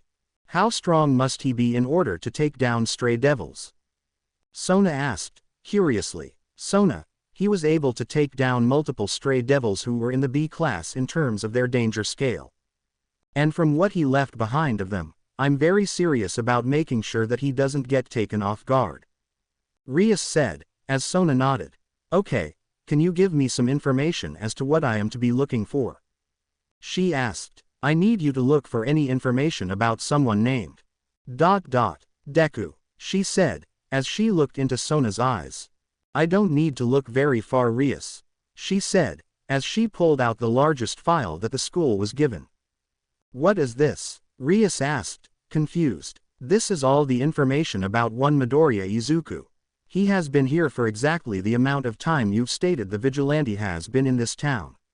Not only that, but he had gained a quirk about a couple months back. But there is some information on here that is highly discriminatory towards Midoriya," Sona said, as Rias read through the information. "Why, you're telling me that the school who gave the principal this file, they were actively against Midoriya-san getting an education?" Rias asked, incredulously. "Yes, from what Mrs. Grimori had shown in her information brokers within Musudafu. Aldera has a very bad habit of making those with strong quirks be given literally the red carpet treatment. Anyone who has a worthless quirk, or none at all, are to be treated as though they are to be killed," Sona said, with a small growl. "That is horrible. No wonder he hasn't made many friends whilst in this school for a year alone. He's definitely traumatized from his past experiences with other students in the same grade as well as higher and lower grades treating him harshly," Rias surmised. "I know, but if anything, your mother has been dealing with Aldera, but she's hitting a snag at this point in time," Sona said, as Rias looked at her confused. "What kind of snag?" she questioned. "Have you heard anything about the Meta Liberation Army?" Sona questioned with an angered expression. Chapter text. Izuku was entering the bathroom with Melissa as the two were thinking about what they should do. It had been a few months since they had been in a relationship, and they wanted to celebrate the occasion with something but were coming up with blanks.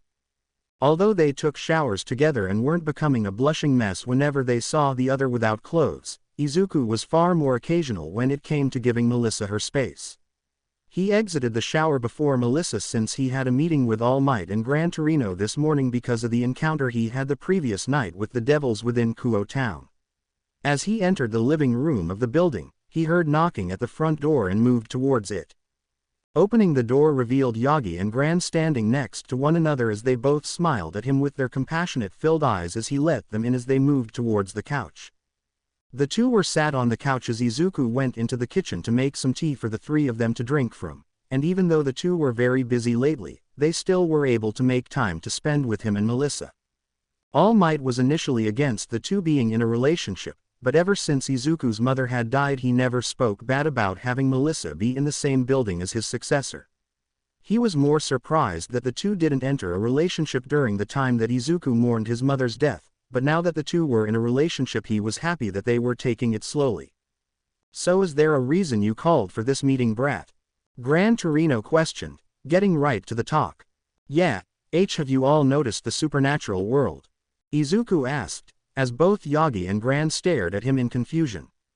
"Supernatural world? What in the hell are you talking about, brat?" Gran questioned confused. "I think I know what he's talking about, Gran. He's speaking about the three factions within the Christian pantheon," Yagi said, as Izuku looked at the man with curiosity. "How did you find out about them?" Izuku asked, looking at him for answers. "I had met a fallen angel early on in my career. He was a very fine and funny fallen angel. He was very curious about sacred gears. Unfortunately I never had a sacred gear on my person, but we became friends early on in my career as a hero. In fact, he was the one who found All for One for me when I got injured," Yagi said, explaining everything. "Wait, so he was the one to tell you about where All for One was earlier in your career as All Might?" Izuku asked, as the man nodded. "He has very good sources in the underground of Hero Society. But that is beside the point. Is there a reason as to why you are asking this question?" Yagi asked. "I had a sort of run-in with the Devils of Kuo Town," Izuku said, as Yagi stared at him in shock.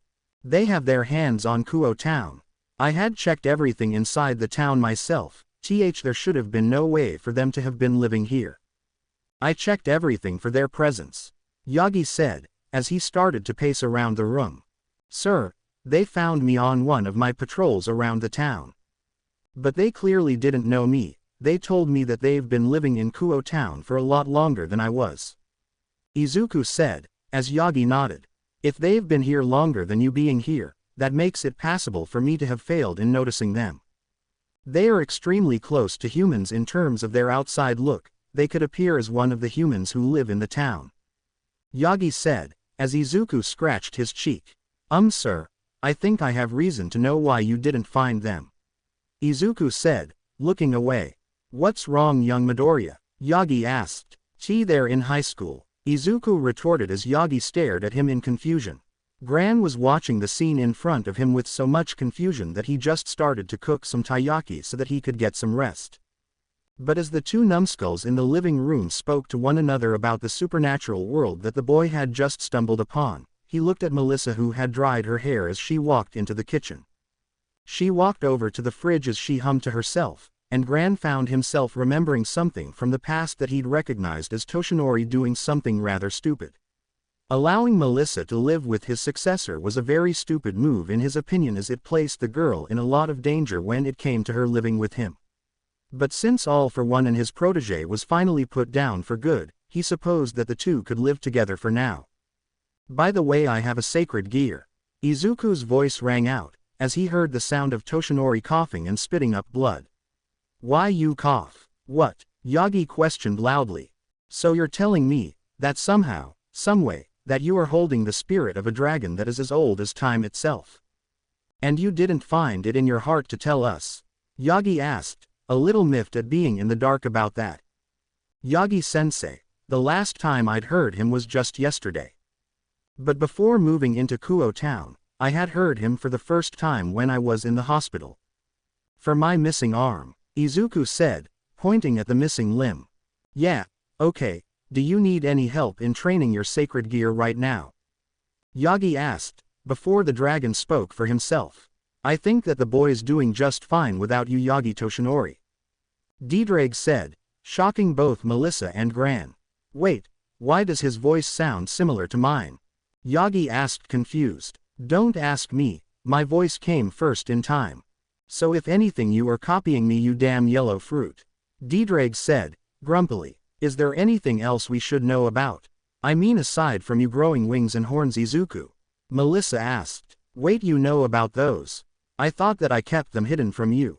Izuku asked, confused. She found out when you were changing, kid. Seriously, you really need to focus on increasing your power with the boosted gear. I can seriously help you out in battles in the future. DxD said, with a huff. Everyone in the room remained silent as Melissa just nodded and left the room. Yagi just sat there just looking at the wall with a very despondent expression on his face as Gran just started cackling to himself from the sheer timing of DxD's presence appearing. And as Yagi and Gran left the house, Izuku began to prepare for his time at school, since he knew that it would only be a matter of time before he was found out to be the vigilante that the devils are searching for. Why don't you just tell the devils that you're the vigilante? Isn't that going to save you time in the future? DxD questioned. Yeah, it would, but I don't specifically trust these devils in Kuo Town. The first thing they did to me was attack me before asking questions. When they gain my trust is when I start talking to them about my past. Izuku said, as DxD made a valid point. You are aware that they most likely have your information from your previous schools, right? They could easily take a gander at those files that were passed over from Aldera and just read them. DxD said, as Izuku walked down the sidewalk. Yeah, but I'd rather stay being able to be a vigilante for a while longer before they tell me to just leave their town. Izuku said, as DxD relinquished his argument. The day of school was quiet for Izuku and DxD as the two were basically going through the motions. They were clearing up their assignments for the week when Izuku got a message from Melissa on his phone, and as he pulled it up, he saw that there was an image attached to the folder as he went to a quiet part of the school. As soon as he opened it up, he immediately closed it down as he felt a massive blush come up his face as he felt some blood fall down his nostril before he wiped it away and shaking his head. Opening the folder once again, he was met with Melissa wearing a very revealing two-piece bikini that was rainbow in color, supporting her love of both Stars and Stripe and All Might as a whole. Once getting a closer look at the picture, Izuku felt himself get slightly horny in mind alone as he shook his head. Placing the picture in his saved images for later, he walked back to class to prepare for being a vigilante for the remainder of the evening so that he could come up with an idea for how to celebrate with Melissa. That was until he got another text from the girl as she told him that they were basically going to lose their iddies that evening when he got back from his patrol. And being a boy, Izuku was surprisingly celebrating mentally before he just stopped what he was doing whilst looking back to the message before blinking and rubbing his eyes. The message remained the same as he put his phone away as he prepared to enter his final class of the day. You know, from the way you two dodged around the subject when together alone. I'm surprised you haven't started banging one another in the shower. DxD quipped as Izuku nearly tripped on his way out of the school grounds. DxD, do you really need to be like that? Izuku asked as the dragon just chuckled. No, but I wanted to ask you that question. You seemed really excited for losing something that most children your age are losing in either middle school or high school itself. I am just trying to add some conversation. DxD said, as Izuku sighed. Me and Melissa first started dating like literally a couple months ago. The fact that we haven't gotten into each other's pants by now is surprising, yes. But it's still something that happened, and you are going to live with that fact, DxD. Izuku said, as the two finally arrived at a hiding spot where Izuku changed into his vigilante garb. Now donning the suit that Melissa had created for him, that was resistant to almost everything aside from magic itself. He headed out through Flight of Nana's quirk as he patrolled the entire town many times over to stop any crime and supernatural creatures that attacked the innocents of the town itself. For hours he continued his patrol around the town as he prepared to have the night of his life with Melissa, and he was mentally thinking about what she'd be wearing by the time he got back home in time for their copulation. But just as it reached dusk and the sun was setting in the distance, Izuku took notice that his quirk, Danger Sense, had pinged him about an incoming threat, and they were making their way towards him. Thinking about who this threat might be, he led the group of enemies that he'd made all the way out into the mountains that surrounded Kuo Town itself. Standing in a clearing of the mountain range, he took in a deep breath as DxD supplied him with information about what he could sense from his sacred gear's positioning on Izuku's arm. He stared into the sky as DxD helpfully informed him that the fallen angels were who was going to attack him, and they seemed pretty powerful due to their numbers. DxD had even warned Izuku about their increasing numbers. There was enough to completely overwhelm him if he wasn't careful, which was why Izuku was activating one for all underneath the sacred gear's power as well, just for a backup. Izuku did make sure to inform Melissa that he'd be out a bit longer than usual due to the large enemy force he was up against at the moment. She had accepted what he'd told her with gusto, stating that he'd better make it up to her for what he's doing right now. Once he sent the message, he watched as his foes soon arrived as they floated in the air with their black feathered wings, something that disgusted Izuku greatly. Not that he was a racist towards the fallen angels, he just seriously didn't think that the color black suited these guys and girls at all. Counting up the small army that had arrived, Izuku took note that each of the fallen angels in front of him had around 4 wings per person, meaning that their quantity would make up for their low powers. DxD, what is my current strength level compared to them? Izuku muttered. Compared to their entire army, you might just be able to survive this without getting hurt. That is to say that you don't do something stupid that gets you lethally injured. DxD said, as Izuku nodded. So, any reason as to why you're attacking me? Last time I checked, entering the devil's territory was punishable by death. Izuku quipped. Don't think that you entering these grounds are against the treaty between the dragons and devils, beast. We've come here to end your miserable reign, and maybe even turn the world against itself in a massive war. The Fallen said, as Izuku mumbled to himself. So he's just a generic bad guy personality. Where's his boss? Izuku muttered. Prepare to die. Men, kill him. The Fallen shouted as Izuku entered a combat stance. Back at Kuo Academy, the devils took note of the high amount of fallen angels present in their territory as they immediately left their base of operations to check it out. They also faintly noticed the familiar energy of their resident vigilante preparing to fight as they immediately increased their rush to get to where he was. Akeno, tell me his situation right now, Rias said, as she and the other devils flew to their destination. He's currently surrounded, and he's fighting them off right now. But it's only a matter of time before they catch him off guard. But he's holding his own for now, Akeno said, as Kiba interjected. He must be powerful if he's capable of holding me off on his own with just his wrist. I can't wait to see how powerful he really is in battle. Kiba said, as Kaneko spoke up. He hides his true power, but from what I felt during school, he keeps it at a low percentage. This is higher than what he usually uses. Kaneko informed as Rias nodded. Then let's pick up the pace, there's no way he could hold them off for too long. Rias stated as they all flew as fast as they could. Back at the battlefield, Izuku was dodging and flying around many light spears as he used Black Whip as well as Smokescreen in order to catch each and every fallen angel off guard. The fact that he wasn't using Nana's quirk anymore showed that he needed more speed as well as precision that his wings actually gave him. The vestiges in DxD were great at telling him where the enemies were located, even more so for Hikage's quirk, as each time the quirk pinged, he was able to react and destroy the light spear before creating one of his own and killing the fallen angel himself. Alright, that makes what? 15 fallen angels defeated. Izuku quipped. Don't get overconfident, partner, they can capitalize on that. DxD warned. Okay DxD, so tell me, what is your plan on fighting me with all these men? Izuku asked, as the Fallen growled at him. There's no way you're this strong. I was only told that you were fast, and the strength came with your speed. Nothing about your strength makes sense. The Fallen growled. Well, I think I should tell you something. My strength is a combination of both my sacred gear, Izuku spoke, whilst dodging another light spear before continuing. And a quirk. So you tell me, how screwed are your little motley crew? Izuku asked, as he powered up. The fallen angels then attacked him all at once as they tried to overwhelm him with sheer numbers.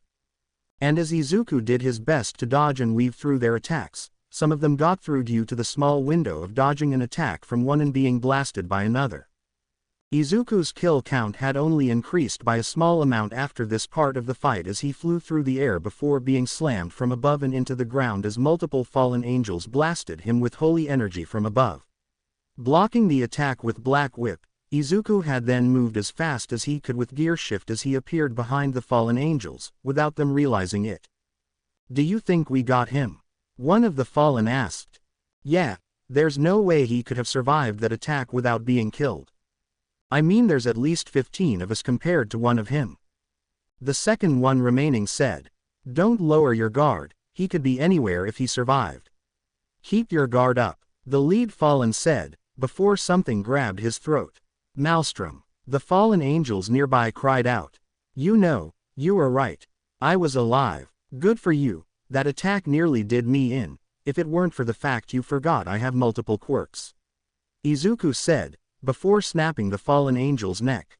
"You bastard." The fallen call out before bum rushing him. Izuku flew towards the fallen angels as he used Black Whip as a source of armor around his body as he entered the fray, launching multiple Detroit smashes at each one that got too close. Eventually, however, 2 fallen angels landed 2 attacks of their light spears that pierced through his torso. One at his left shoulder, and the other near his right him as he froze in place in the air. The 2 fallen had surprised expressions on their face as they saw the blank expression on Izuku's face before he powered through the pain and killed the 2 of them instantly from his aura alone. The last remaining fallen angels threw their spears at him as he pulled 2 of them out, only for their own to replace them all over his body. The last few just barely missing anything vital but were lethal all the same due to the amount thrown. "Alright, I'm done playing games. Salem." Dragon shot. Izuku called out, pulling a fully charged dragon shot. The blast radiated power as it turned into a massive beam of energy that blasted through the final fallen angels. As their wings fell to the ground around himself, Izuku felt Deku doing his best in order to regenerate the damage dealt to him as he started to walk home. Although Izuku had won, it was just barely as he had used all of the power he had built up during the fight in order to destroy all of them in a single move. He didn't get far into the city when he noticed a woman with crimson red hair falling down from the sky in front of him as she landed with no damage to herself, same for her subordinates. He didn't get a good look at their wings, but he immediately took them as a threat as he subconsciously entered a combat stance. "Hey, we're not enemies. We're friendlies." The crimson-haired girl's voice rang out. "F friendlies. Oh, good. I'm gonna sleep now," Izuku mumbled as he fell to the ground, smacking his face on the pavement. "Shit, Akano, contact the person who lives with him. I need to get him to his house and heal him." The crimson-haired girl's voice rang out. "Blood, hair, beautiful, the voice," Izuku mumbled as he watched the girl blush slightly. "Don't worry, Deku-san, we'll get you back home. Just rest." The woman's voice rang out in his head as he remembered something. Melissa. Need to see copule. 8. Izuku mumbled before passing out. "Pervert." A very blunt voice quietly was heard by Izuku as his final thought. Chapter text. Waking up from whatever happened the previous night, Izuku was not prepared for what he was about to witness. As soon as he woke up, he found himself with a face full of that were so soft that they felt like pillows on his face as he simply leaned into them once more as he fluffed them up. All before he woke up again and immediately retreated from the woman's chest as his face erupted in a full blush before he felt something smack him in the face with a loud metal clang. As he shrugged off the damage to his face, as he shook it a bit, he wriggled his nose around before he spoke out loud to nobody in particular. "I can't feel my face." Izuku slurred. "Maybe you should have thought about that before pushing your face into another woman's chest, Izuku." A familiar voice called out to his right. "I'm sorry about that, ma'am, I was just trying to heal your boyfriend," a new voice said, as Izuku slowly looked over at Melissa and back to the woman he unknowingly groped.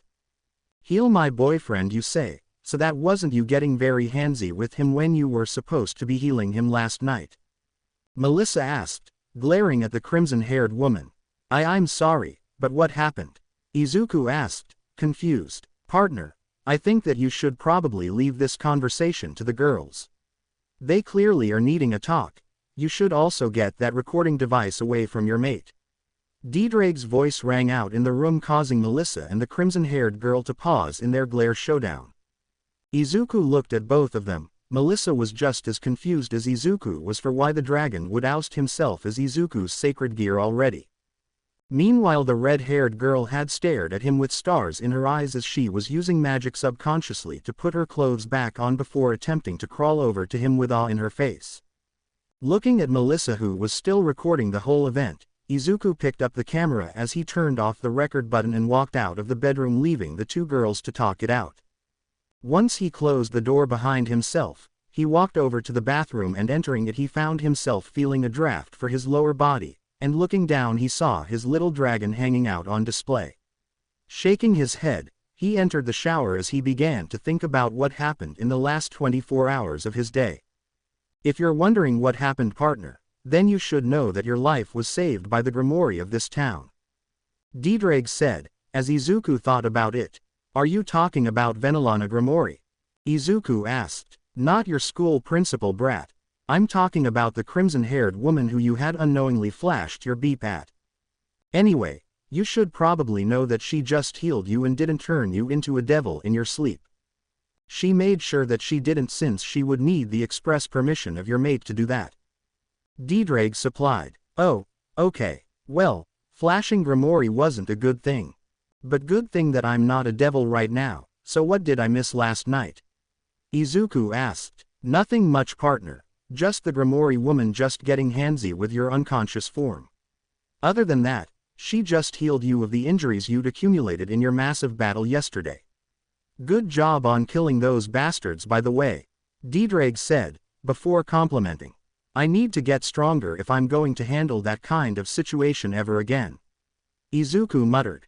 That you are correct on, partner. You have mastered your quirk enough as it is. Not to mention that you can reach a pseudo 150% over the maximum power output of the quirk itself when combining the certain powers that come with it. Now it's time for you to increase the amount of power you can wield with the boosted gear, and I feel as though the Grimoire woman will be more capable of doing that than you doing so on your own. DxD mentioned. Alright, so what should I do about it? Izuku asked. If you are asking for my advice, if the Grimoire woman asked you to become a member of her peerage, you should probably go for a yes in that department. With her knowledge of the supernatural, you can gain experience in fighting those who are devils as well as fallen angels when working for her. You'll still have your life with Melissa, just that you'll be spending a good portion of your time working for the Grimoire. I distinctly remember the Grimoire family protecting those who were their servants as well as treating them as if they were family. DxD supplied as Izuku nodded. Okay, first I want to stay in the Kendo Club, but since I would need to go to the Orc for their club activities with the supernatural, I would need to tell Katase and Murayama about everything that I'm dealing with. Izuku mumbled. DxD stayed quiet as he let the boy mutter to himself about his plans for the future. Although, DxD was worried about what the two women in Izuku's room were talking about concerning his partner in crime, Issei, in terms of their predicament. So you plan on turning my boyfriend into your servant? Melissa questioned. Gee, that was the plan, we just never accounted for the fallen angels to attack him outright. Rias said, as she sighed. Well, I can guess that this throws a wrench in your plans for protecting Kuo Town, huh? Melissa quipped. Please don't remind me about that. I still have to write a report to my mother about what happened last night since she was concerned. Rias said, rubbing her head. I'm fine with you turning him into a devil, but I want in on this whole devil business. Melissa stated. Wait, you actually want to become a devil? You should know that if you are killed by anything that has to do with holy magic or anyone who is powerful enough to do that can mean that you are technically killed forever. Rias said, with a warning. I'm sure. If Izuku is going to become your servant, I want to be there with him in terms of his servitude. It's not like I'm getting much action here whilst doing nothing but creating devices for him to use on his patrols around the town. Melissa said, as Rias stared at her in shock. Wait, you're the one supplying him with those hero-grade support items? Rias asked. Yeah, he's not a very picky kind of guy, you know. Melissa said, smirking. The two continued talking until Izuku entered the room and looked at Melissa for a second as he gave her a kiss on the cheek and grabbed Rias and left the room. Rias was so befuddled by Izuku's assertion that when they were closing in on the school grounds she was brought out of her musings when Izuku talked to her with a serious tone in his voice. I'm sure that Melissa talked to you about becoming a devil under your servitude. Izuku asked. Yes, she did. What about it? She asked, curious. I plan on joining your peerage if you would allow it. I need some backup in the event that I am overwhelmed like that again. I only attack the fallen angels in self-defense, and they send an army after me. Izuku said, before muttering the last part of his sentence. Well, I'm glad to be getting 2 more people as part of my peerage. What are you hoping for this whole servitude then? Rias asked, smiling at him. Well, all I'm asking is that you don't get too clingy with me. I know how devils are in terms of their desires and stuff based on your lore or anything. Izuku said, as Rias nodded. I can certainly try with that, but I will say that I will do my best to stay out of yours and Melissa's way with your relationship. Rias acquiesced. Look, I'm not saying that I'm not interested in you, but I'm more concerned with how Melissa is going to handle this kind of thing. So no things unless Melissa explicitly states that she wants you in on it. Izuku said, pointing a finger at her. You know, you look adorable with how short you are compared to me and pointing your finger in my direction. Rias said, leaning slightly to get her face to his height. Did you just size shame me? Izuku grumbled. No, but I am stating that you look more adorable trying to make yourself look intimidating. Rias said, giggling behind her hand. So will I need to pay attention to something at the end of my day today? Izuku asked. Yes, I will be sending Kiba to come collect you after classes end for today. Please don't attack him on sight. Rias asked, as Izuku nodded. I'll try, but I can't help but challenge others sometimes. Draconic blood and all, Izuku said, leaving Rias to her own devices. Wait, draconic blood, she called out. The whole school day was fine for Izuku, all things considered. He was just morbidly confused as to why Kiba had arrived looking as though he had been kissed by multiple girls and had barely arrived with his life intact. Walking over to the young man as he breathed heavily whilst coughing slightly to fix his current look, he felt tapping on his shoulder and faced Izuku with a smile on his face as Izuku smirked at him. So, how was it making your way to this floor? Izuku asked, happily. It was a nightmare, but nothing I haven't done before. Bucho has asked for you to meet her in the Orc. She made sure to inform Katase and Murayama about your meeting with us. Kiba said, as Izuku nodded. I'd like to stay in the kendo club since I'm needed to teach the males how to fight with a kendo blade. Izuku said, as Kiba nodded. I see you're a fellow sword wielder as well. It's nice to see more of sword-wielding people on these streets. I feel as though I'm the only one in the peerage who focuses on blades most of the time. Kiba replied, I know, but fighting with only one arm is harder to do than with 2. Izuku said, as Kiba froze in his spot. One arm? He asked, as Izuku revealed his missing limb. Yeah, got it blown off about a year and a half ago. Came here to get away from all the hero politics and stuff. I just can't stand to be a hero there when everything had caused me nothing but pain and misery. Izuku said, as Kiba stared at him in awe. Most people would just let it slide and just become a hero to prevent stuff like that. Kiba said, softly, I know for a fact that it will keep happening, no matter what happens. Another hero will be named the symbol of peace and make everything repeat again. I'm not looking forwards to that again. I don't want to have another me go through what I went through as a quirkless individual. Izuku said, shuddering. I feel you, Kiba said, as they arrived outside of the Orc building. The two entered the building and walked through the halls as Izuku was shown a room that had a lot of seals on it. Kiba had stated that the person inside was another piece of Rias' peerage, who was just too powerful for her to control at the moment, so they stay in the room to allow Rias the time to gain enough power on her own to control them. As the two continued walking through the building, Izuku started to feel familiar energies on the higher floors of the building coalescing in one room on the top floor of the building as a whole. Arriving at the door, Izuku looked at Kiba as the young man opened the door with a closed-eyed smile on his face as Izuku saw the interior of the room. It was every bit as much about the supernatural as he thought it'd look. Candles around the room were lit up as they produced a wax-filled smell that gave the place a homey feel to it as he entered the room, and he saw that the walls were lined with dark colors as well as pictures depicting the previous supernatural entities that the club had made essays about in the past. But there was a few people in the room that gave him pause to what was about to happen right now, Melissa was animatedly smacking Kaneko in the head for apparently calling him a pervert the previous night, and she had been the pervert the entire time. It was so comical that Kaneko was feeling Melissa scratch behind her ears, causing her to tremble slightly before cat-like features appeared on the small girl as she started to purr in ecstasy. Kaneko was a short girl with short bob-cut-haired white hair and had ears that were the same color as said hair and pink insides.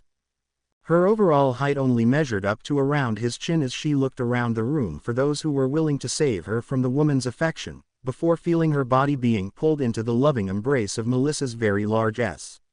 She looked at Izuku as though he was going to save her from the very voluptuous woman that was his girlfriend, as he smirked at her evilly and left her to her sweet demise within the very large chest of his girlfriend. Walking out of a nearby bathroom, a black-haired young woman wearing the female uniform looking over some small papers. Looking in his direction, she smirked at him with a closed-eye smile as she licked her lips somewhat, before going back to her work as Izuku sat down on the couch in front of himself. Stretching himself around the couch slightly, he watched as Melissa stopped with Kaneko's punishment as the small girl hissed at her and ran to hide, ironically, behind Izuku as though he were a barrier between the two of them. He quietly chuckled at the smaller girl's behavior as the young man heard the shower end in the other room as he waited for Rias to show herself now that the time was nearing dusk. Once Rias was out of the bathroom, she gave him a smile as she sat down and got right down to business as she finished some paperwork for her club before looking in his and Melissa's direction. "Are you both absolutely sure that you want to become devils? Because there's no turning back from this?" Rias asked, concerned. "Nope," Izuku and Melissa said, with a smile. "Alright, so I personally think that Melissa should be a pawn. And Midoriya, your skills require you to be a rook so that you can tank more damage from your potential opponents," Rias said, as Izuku nodded. "If that is what is required of me to do, then I'm willing to let it happen," Izuku said, as Rias nodded. The two moved to the middle of the room as they prepared for the ritual, and surprisingly it was a rousing success. Izuku within 15 minutes had become a rook of Rias Grimori as he fluttered his draconic wings behind himself that had gained a darker tint to them. And moments later, Melissa was made a pawn of one as she was pouting slightly at that but quickly forgot about that as she sat next to Izuku holding onto his arm with a smile on her face. The two were told about what they should prepare for when they gain rank within the Devil Society within the underworld, and the only way to do that is either through raiding games, something which that Rias showed a great distaste for, some reason, or defeating very powerful opponents who could give stronger allies a problem. But once the talk about the whole servitude towards the Grimori family was over, the two were allowed to leave the room. But Izuku had one last thing to tell Kaneko before he left. Or rather, he wanted to test her full strength against his now increased rook strength that he'd gotten from Rias. "Hey Kaneko-chan, think you can provide me with some training right now?" "Just a friendly little spar?" Izuku asked, as Kaneko just stared at him. "Sure thing. Might as well knock the pervert out of you," she said, as she stood up. "If you're referring to what I said last night about my girlfriend, you should know that I was supposed to copulate with her last night. Before that army had come to fight me. It was our 3-month anniversary," Izuku said, as he stopped in his tracks and looked back at her. Kaneko just stared at him with a confused expression as he thought about taking back his wording before her face erupted in a small blush as she growled at him as a cat would and walked out the door into the backyard. Once there, Izuku stretched his body as Kaneko took note that he never used his left arm. Something that Rias forgot to tell her peerage was that Izuku was literally down an arm when it came to fighting. So when Izuku tore off his shirt as well as undershirt that covered his missing limb, she just stared at the missing body part with shock and confusion as she glanced at it and back into his eyes. Izuku finished stretching by this time as he revealed all the burn marks as well as scars that were all over his torso. She even heard Melissa hiss under her breath when Izuku revealed his scars. "Those your battle scars?" Kaneko asked, without thinking. "Right. I guess you could say that," Izuku said, as his tone was much more solemn. "Sorry about the missing arm, but you should know that I won't go easy because of that," Kaneko said, as Izuku gave a grim nod. "I know, I don't expect others to take it easy on me because of a missing limb I lost a year ago," Izuku said, before taking a deep breath. Kaneko had just noticed a small burst of smoke that left his mouth for a brief moment before shaking her head and getting into the game. And as Rias called the match to begin, she watched as for a split second, Izuku had glowed with a small green-teal aura as his sacred gear was summoned to his hand. She immediately ran on all fours as she attacked him with everything she had in one strike, thinking that it'd do a lot of damage. She was grabbed by the fist by a right-clawed hand and flipped into the air and slammed onto the ground with a loud crack from the ground beneath her back as she coughed up spittle. She chanced a glance at Izuku's expression before seeing his slitted eyes as his horns and eyes became more prominent. He then gave her an insidious smirk on his face as he switched his grip on her leg before he lifted her from the ground as he continuously slammed her onto the ground as many times as he could before she tried to attack him with her left leg, which he dodged. "Rooks aren't supposed to be fast, how are you so quick?" Kaneko muttered, in shock. "Well, I guess you can attribute it to my training with my quirk. Something I got from All Might himself. I feel safe enough to tell the peerage this. But currently with the combined strength of my rook powers, I am only currently using about 15% of one for all," Izuku said, with a smirk on his face.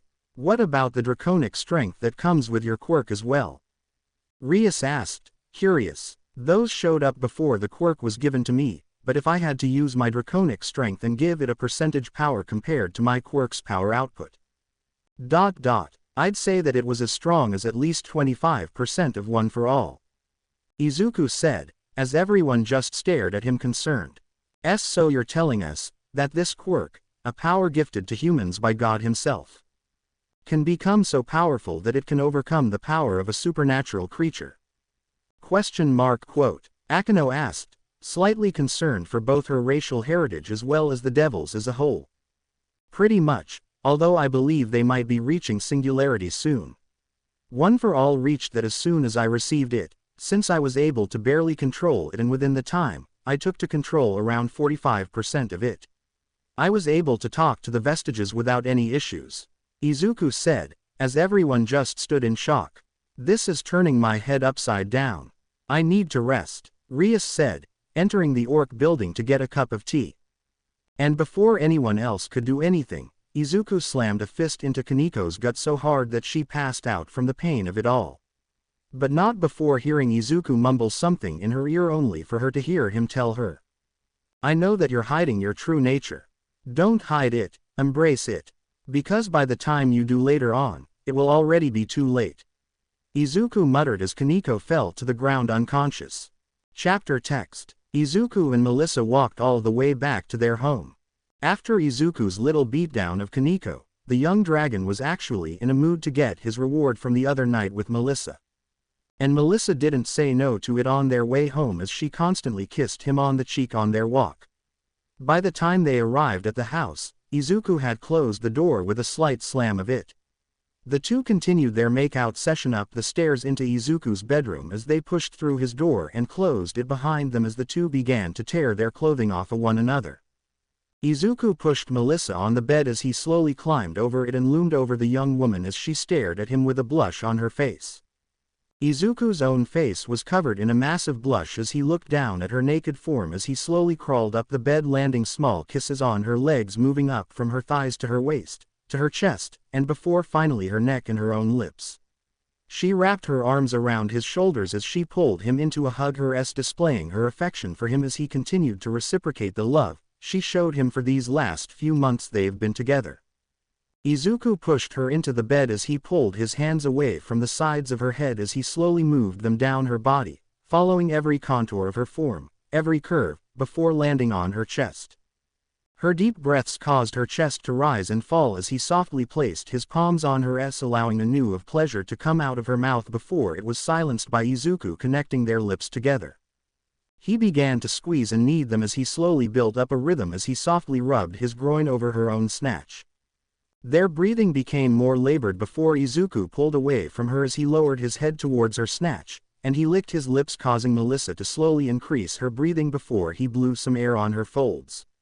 She let out a shuddering breath before he immediately stuck his tongue inside her pink folds as she let out aloud as he placed his hand on the outside of her thigh as he started to both beep and lick the inside of her More. Izuku more. Eat me out more. Melissa called out, as she breathed heavily and wriggled in his grip as he pulled away from her that was dripping with her juices.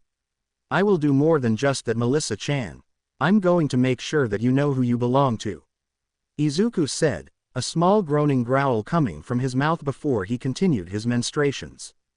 He pulled his face away from her snatch as he used one hand to finger her with 3 of his own fingers as they pushed in and out of her precious folds. He went slow at first, causing Melissa to glare at him with a displeased grunt telling him to go faster, and as he increased his speed, Melissa had curled around him as he placed his mouth over her. He bit onto her erect nipple as he slowly swished his tongue around the nipple as he began to beep on it whilst placing his teeth on its nub in order to produce as much pleasure as possible. By the time Melissa was about to climax, she stared into Izuku's eyes with a very pleasure-filled expression that had a solemn look from her eyes as she spoke to him. You better try and breed me after this, she said, before she ed loudly as Izuku's hand became covered in her slick. I'll do my best in order to do that, but I'd rather stick to being a boyfriend and not a father this early in my life. Izuku said, chuckling. Who's stopping you from becoming a father? She asked, as Izuku growled at her. Are you trying to impose a breeding kink onto me? He asked as his groin had flared up at her question. Maybe. Maybe I am. She asked, panting from climaxing. Well, if you really want to be a mother at this point in your life, who am I to judge? Izuku grumbled as he crawled up her body and placed his phallus in front of her face. What are you asking me to do? She asked, looking at the phallus with growing arousal. Beep it, you can't be the only one to be pleasured by their partner. Izuku said, as he poked and prodded her mouth. I'll make you regret those words, she said, opening her mouth as Izuku moved his groin into it. She started beeping him off by holding the boy deep within her throat as she heard him groan in pleasure. She began to move back and forth as she swirled her tongue around his phallus in a bid to get him to climax earlier than he wanted to, as she beeped as hard as she could. She ed slightly to add some kind of vibrations, knowing full well that the boy would really like the action. And she was right as she found him beginning to thrust into her throat faster than before as he grunted in what appeared to be pain as he began to go faster than even that. I'm gonna come, Izuku growled as Melissa placed her hands on his growing balls and fondled them. When she did that, she could feel them churning before she felt his phallus increase in both size and width before a warm, burning sensation was moving down her throat, causing her to even more to pull out as much cum out of him as possible.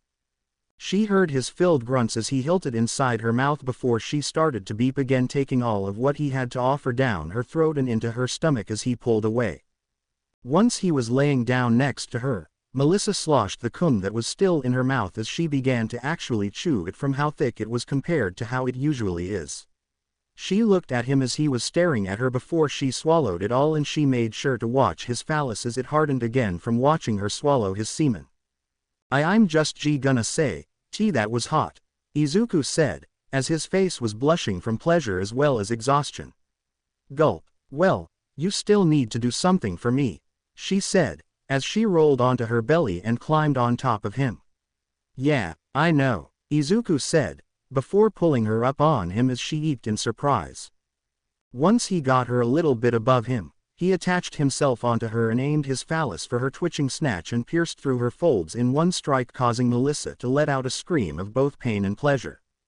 As Izuku was hilted inside of her, Melissa could feel the phallus inside her waist as she moved a hand down to where she felt it located just above her. She could even feel herself and Izuku twitching with one another in sync. Placing it over a small bulge that was showing on her body, she felt it slightly before hearing Izuku groan in pleasure before taking in his expression. It was soft but with some slight tension since he was inside of her, and as she rose slightly from his lap, she let out a small groan of pain as Izuku grabbed her hip. Hey, why you don't need to do the moving? If you don't want to, Izuku said, looking into her blue eyes. Oh okay, it hurts too much to bounce on you literally, Melissa said, as she slowly tilted her body as Izuku was flipped onto her. What the two didn't expect to happen with that move was Izuku immediately being smacked right into her H-cup S as he forced himself to stay deep within her folds. But thanking her S slightly under his breath, Izuku began to pull out and push back in as he placed his mouth on her and beeped from it as he attempted to get some milk that wouldn't come out. His speed was slow at first, but once Melissa had managed to get used to the pain and it was replaced with pleasure, the young man was increasing his speed as he moved faster and faster as he felt his climax incoming hard. Melissa felt the same as she pulled the boy into her chest as she moved her fingers through his hair in an attempt to hold on to something in this moment of intimacy. Melissa, I feel close," Izuku said, as he pumped into her over and over at a rapid pace. Inside, it's safe," Melissa said, as Izuku continued to kiss and beeple on her ass. Izuku and Melissa continued their lovemaking before Izuku felt himself inflating at the base of his throbbing cock. Feeling off about that, he shook his head as he hilted himself as deep as he could go inside of Melissa's as she squeezed him as much as she could, and she then felt the inflated cock deep within her. Her eyes went wide with pleasure as well as shock as she saw Izuku's shocked expression, as well as he pumped one last time as the tip of his cock penetrated her cervix as she let out a massive as a warm sensation entered her womb. As Izuku's extremely fertile semen entered her womb, it sloshed around for a moment before filling the entrapped area completely and inflating it slightly. It wasn't shown on Melissa's body until a few moments later as Melissa felt more and more of the young dragon's virile semen enter her body as she felt drool falling from the side of her mouth. Izuku then lowered his face onto hers as he connected their lips one last time for a passionate kiss as he used his draconic tail to lift the blanket over the two of them. "Gee, that was pant good," she edged slightly as she looked into Izuku's slitted emerald orbs he called eyes. "Gee, that felt good as well," Izuku mumbled as he dropped his face onto her pillows. "Hee, you really like my ass, don't you?" she asked, softly moving her fingers through his hair. "Would it make you feel better if I said I was groping your ass right now?" Izuku asked, looking into Melissa's eyes as she giggled. "Yes it does. Now come on, you should pull out," she said, as Izuku's face became a blushing mess as he tried. As the young man tried to pull out, he felt massive pain as he stayed still on top of her. Melissa was about to ask him what was wrong before he tried again as she let out a groan of pain as well before she found him sighing in resignation. Melissa, I can't pull out," Izuku said, as Melissa just stared at him before shaking her head. "Well, might as well just hug one another," she said, pulling the boy into her chest and cuddling extremely close to him. Chapter text. After a few hours of remaining in a hug, Izuku finally felt himself become limp as he pulled out of Melissa. He looked out the window of his bedroom as he saw the sun slowly rising in the distance, and turning back to Melissa, he found her sleeping in complete peace as she had her hair splayed out behind her head. He smiled down at her as he placed a small chaste kiss on her forehead as he got out of the bed and changed into some clothes before heading downstairs and into the kitchen to make some breakfast. It was a Sunday, so school was out for the day as Izuku thought about exploring Kuo as a civilian and not a devil, dragon, human hybrid as well as vigilante protecting the town from supernatural and normal threats. Leaving the house, he was walking down the road with a serene expression on his face as he took in the cool morning air as he did his morning run around the whole town as a whole. He was currently doing his normal workout routine in the park at around noon when he stood up in order to take a break from his normal workouts, and that was when he noticed something coming from behind himself. It was a blonde nun who had green eyes. Her nun uniform was that from the church in Italy. How Izuku knew this information. He was a very desperate young man when searching for ways to become a hero. He basically stumbled upon it one day as he searched for any Italian heroes to write about when he was younger and came across their church instead. Anyway, Izuku watched as the girl was walking by before she clumsily fell over, knocking her clothing and bagged items out and had them splayed all over the ground. "How?" the girl yelped as she fell forward. Now Izuku would have immediately helped her if he was in the right mind and not in his draconic extremely horny side of his brain at the moment. Mainly because as the girl faceplanted on the ground, her rear was sticking up in the air comedically. And he could see exactly what kind of underwear she was wearing underneath the nun uniform, and as he shook his head, he immediately got to work as he gathered her items and clothes, before placing them in her bag and fixing her clothing attire. Once she was back to sitting upright, and looking very confused, Izuku looked into her eyes as she stared into his very own emerald green. The two sat there before Izuku felt something thumping in his chest, and with a greatly confused expression he helped the girl up from the ground as they stared into the other's eyes for just a moment. The girl asked, looking at him. Sorry for not saving you from your fall a moment ago. I was distracted with something, Izuku said, as the girl nodded. Oh, finally someone who can speak Italian, the girl said, with a sigh of relief. Italian, wait, sorry for if I'm being rude in my questioning, but who are you? Izuku asked, as the girl gained a happy expression on her face. My name is Argento Asia. Nice to meet you, the girl said, with a closed-eye smile. Midoriya Izuku, nice to meet you Argento-san, Izuku said, as Asia nodded. Thank you for your help, I was really trying to find the town's church. I was called here for a mission from the church itself, Asia said, as Izuku stared at her in worry. Argento-san, that church hasn't been working from what I remember being here for about a year and a half for over 10 years. It's completely abandoned, Izuku said, as Asia looked like someone had just given her the news that the Pope himself had just died. The two sat there in silence as Asia thought about what she was going to do now. If the church of this town was not in service, then she had nowhere to go in a country that was very new to her, not to mention the fact that she was essentially all alone in this place. Shaking her head at this notion, she looked at Izuku and asked him a new question. Do you know a place where I can live for now? I used all the money I had in order to come here, and now I have nothing to live off of. Asia asked, looking worried. Well, my place has too many rooms for myself and my girlfriend to use, Izuku said, for some reason not feeling all that worried. Really, two wouldn't be a burden to you or your girlfriend, would I? Asia asked. No, if anything you'd be giving Melissa someone to talk to whilst you're here. Let me show you where I live, Izuku said, taking the young woman's hand into his own and walking down the road. Thank you for this Midoriya-san, Asia said, as Izuku smiled at her.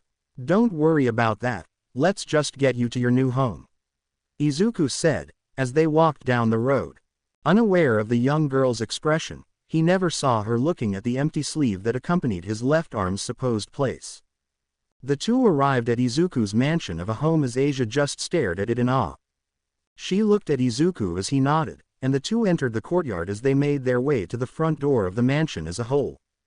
Opening the door, Izuku heard the sounds of cooking in the kitchen and believed that Melissa was already in the mood for cooking there and led the young woman over there so that he could get something in her. Melissa, who was cooking some American-styled breakfast, had heard Izuku enter through the front door with an extra pair of steps coming with him and decided to make some more food. She turned around with the extra food and was surprised to see another blonde girl with him as she gave him a deadpan expression on her face. So am I supposed to worry about you bringing in more blondes into this home? Melissa asked, with a coy smirk on her face. I will say this, I just ran into her during my training regimen. She has nowhere to go in Kuo, so I decided to give her one of the extra rooms we have in the mansion, Izuku said, as Melissa could only sigh in complete exasperation. You know, only you would think of placing a girl in your home was the nice thing to do and not something creepy, Izuku, Melissa said, as Izuku tilted his head at her confusingly. What are you talking about? I'm only helping her get on her feet, Izuku said, as Asia nodded happily. He helped me around the city as well. He showed me many places where I can get food so long as I'm able to pay for it, not to mention he got me a stuffed animal from an arcade, Asia said, as she showed a small yellow bunny rabbit in her arms. Wow, you're even giving her gifts. Should I be worried about my status as your girlfriend? Melissa chuckled, as Izuku turned bright red. And no, I wouldn't ever think about replacing your Melissa, Izuku said, fretting over the woman. Asia watched the two's interaction with one another with a smile on her face. But that smile soon was removed as she remembered what happened to her in her own family life back in the Church of Italy, before she was exiled from the church as a whole. She shook her head at that memory before focusing on getting something to eat since she hadn't eaten since leaving Italy at the last part of the day there. So as she ate in silence, she could only hear the hilarity of Izuku trying to get Melissa to know that he'd never cheat on her. It was only a few hours later that Izuku was called away and Melissa was left to care for Asia that the two women of the household were allowed some time to talk to one another for the first time of the day. Asia had looked at Melissa as the young woman in her own right had just let out a sigh of exasperation before looking to Asia as she spoke towards her new roommate. Okay, here are some ground rules, Asia. Rule number 1. Make sure to stay away from mine and Izuku's room. That is where we sleep. Your room will be on the other side of the hall just across from ours. Rule number 2. If you feel any kind of romantic feelings towards Izuku, show them immediately. He won't know if you want him or not unless you literally throw yourself at him. Melissa said, as Asia had literally brought out a notebook to write them down. Rule number 3. Do whatever you want so long as it doesn't damage the building. Melissa said, as Asia paused in her writing. Does that mean I can pray? She asked, as Melissa had stared at her. Make sure that you don't direct your praying to the big man upstairs, not affiliate me and Izuku and the other devils of this town. We are essentially weak to that man's name. Melissa informed as Asia nodded. Is there anything else I should know about? Asia asked. Not really. Oh yeah. Don't, and I mean really, don't ask Izuku about his arm. He really hates it when people look at his missing limb. I've tried to get him to have a bionic arm or have me make a prosthetic arm for him, but he's very adamant of fighting opponents he comes across without his left arm. Something about making them feel worse about losing a fight to a one-armed young man who appears to be only 16 years of age. Melissa said, as Asia gained a very concerned expression. What if he comes across someone who is stronger than him? She asked, as Melissa took in her expression. I don't know, all I know is that Izuku would rather make his opponents lower their guard when they come across him. He doesn't tell me the full reason, but I personally believe that if you get beaten up by a crippled young man with one arm, who's really at fault? Melissa said, as Asia just nodded. The two would remain completely silent until Izuku walked through the front doors of the mansion with a small smile on his face a few hours later. He walked over to Melissa and gave her a chaste kiss on the lips before heading upstairs to take a shower before heading to bed for the night, leaving Asia to think about what she wants to do with her life now that she was given a new choice. Although she would really like to find out why the church wasn't operated on in the last decade and a half, she believes that whatever it was really no good for her health.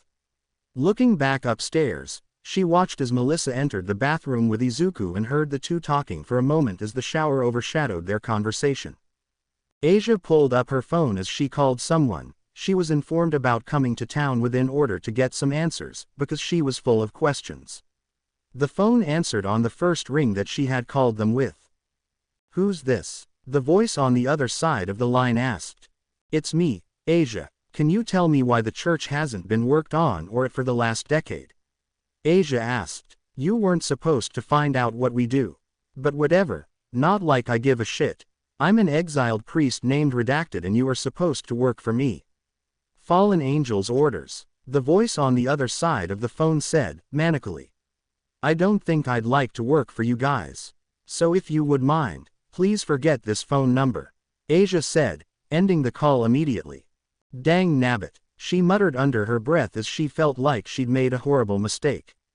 On the other side of Kuo, inside the broken-down church, a young man with silver-white hair and manic eyes glared at his phone in very clear disappointment. He growled to himself before opening the podium of the church and heading down the steps as he came across very familiar faces who had met Izuku in the past, one of them being shown to have a very disturbed expression on their face. The fallen angels in the room had taken notice of the man's expression as well as presence immediately before looking at him and questioning him. Did you get any information about the nun that was supposed to be here? Redacted. The first one covered in shadows asked, although their voice was familiar. Not exactly, all I know is that she decided to not work with us. I so want to kill her right now, but you all need her sacred gear to even stand a chance against the Red Dragon Emperor whoever that Deku is. The man growled as he shot a random priest in the face in his fury. Don't worry, we can just sense for his aura in the town. He won't be easy to find, but we do know one thing about the vigilante named Deku. Another fallen angel said, as they revealed their face in the dimly lit dungeon. It was Rainier. What do we know? The priest asked, angrily. The vigilante Deku has a singular arm that is missing from his body.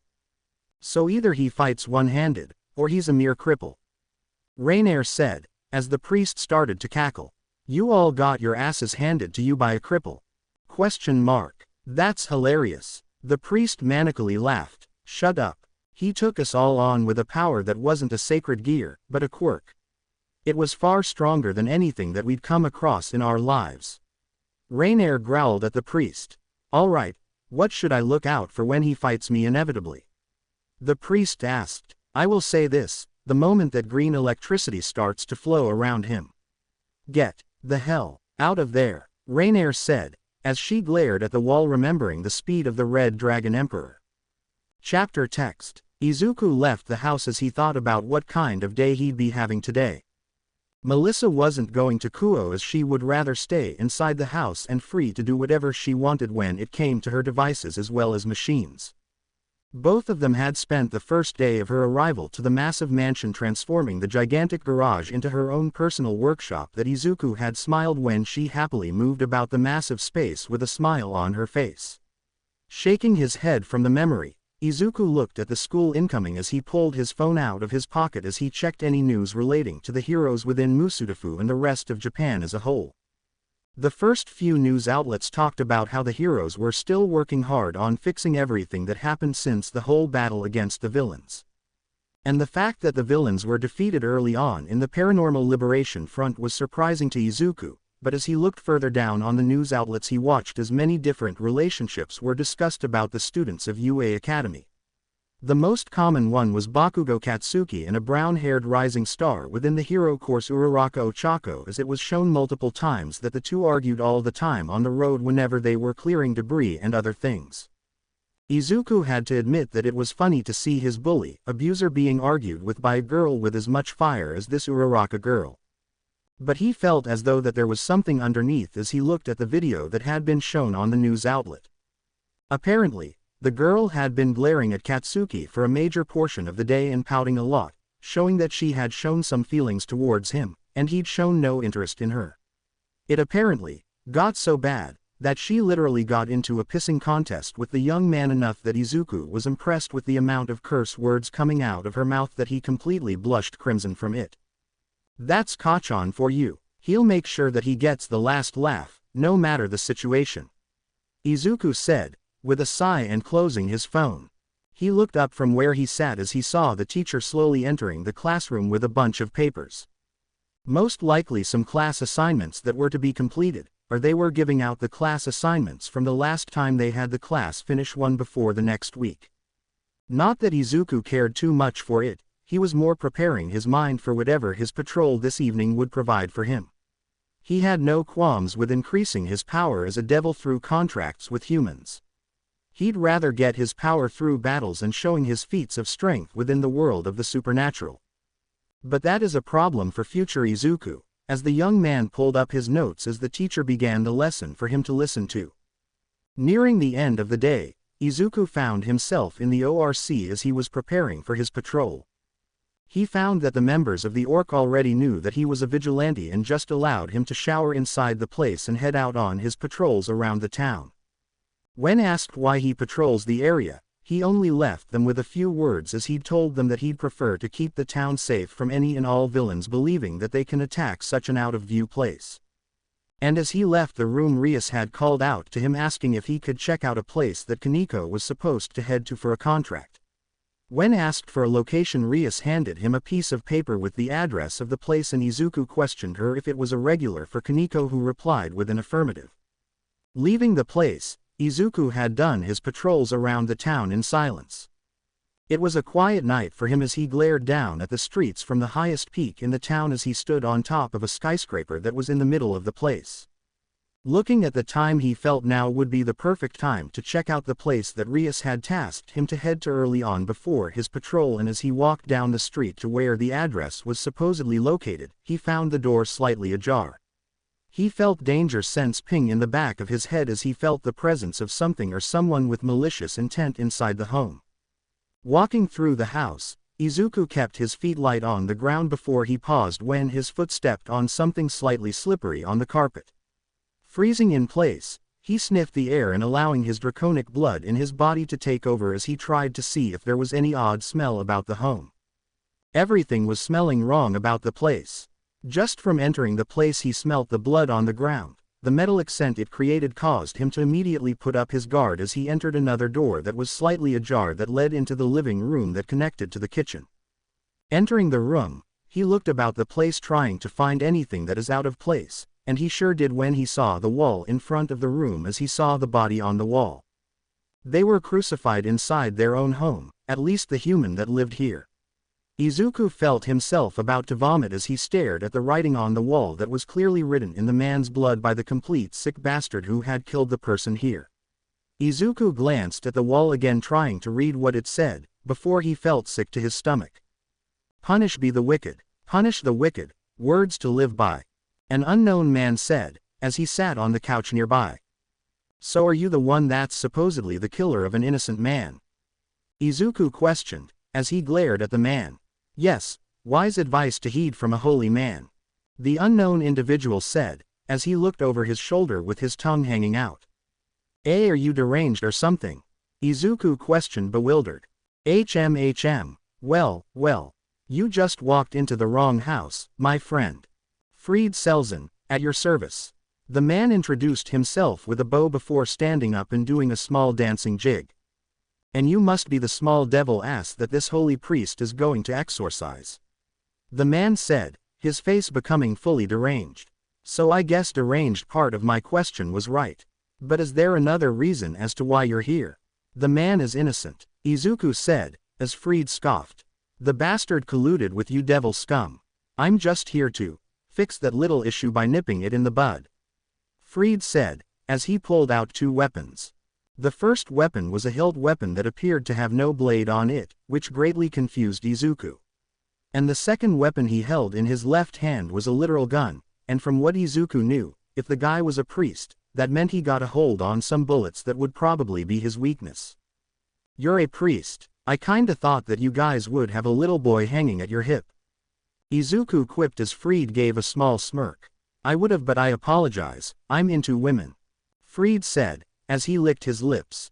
I work for a certain devil purging organization you may have heard of. Fried said, as he began to walk over to Izuku.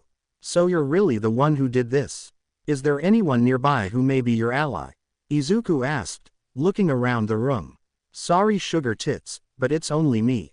I certainly hope you give me a good time though, because after I'm done with you, there will be lots of holes and cum coming out of every hole. Fried said, igniting his blade with holy energy. Almost immediately Izuku dodged the attack coming from the blade as he tilted his body to the left before kicking the priest in the chest, causing him to fall over the couch with a yelp of surprise. He jumped back up however and shot at Izuku, who immediately called upon his sacred gear and blocked the gunfire. He rushed the priest as he kicked them again in the face before sending them out of the wall in the kitchen and outside into the backyard of the two-story home. Walking through the destroyed wall, Izuku cracked his neck as he saw the priest cringing about the pain he was in before he stood up and shook his head. You know, for a devil scum you hit like a train. Do you have a quirk or something? Fried questioned as he rubbed his back. Yeah, but it's not like I'll even tell you what it is. Izuku said, as he entered a combat stance. You know, I just noticed something. Are you actually a cripple? Because from the information I got about a certain vigilante, they only showed one arm in a fight with some of my friends. Fried questioned as he pointed his gun at Izuku. Yeah, you're looking at him. Izuku said, as he blitzed Fried immediately. Pushing forward, he watched Fried's expression move from confusion to complete bewilderment as Izuku appeared right in front of him with his palm on the man's chest.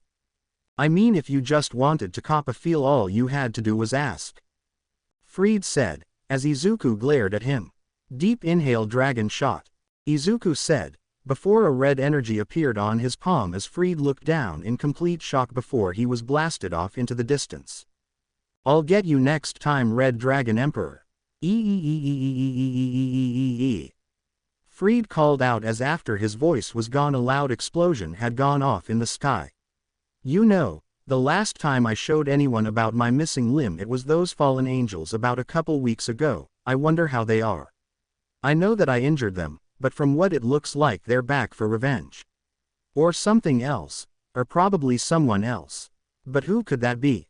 Izuku muttered to himself as he left the area.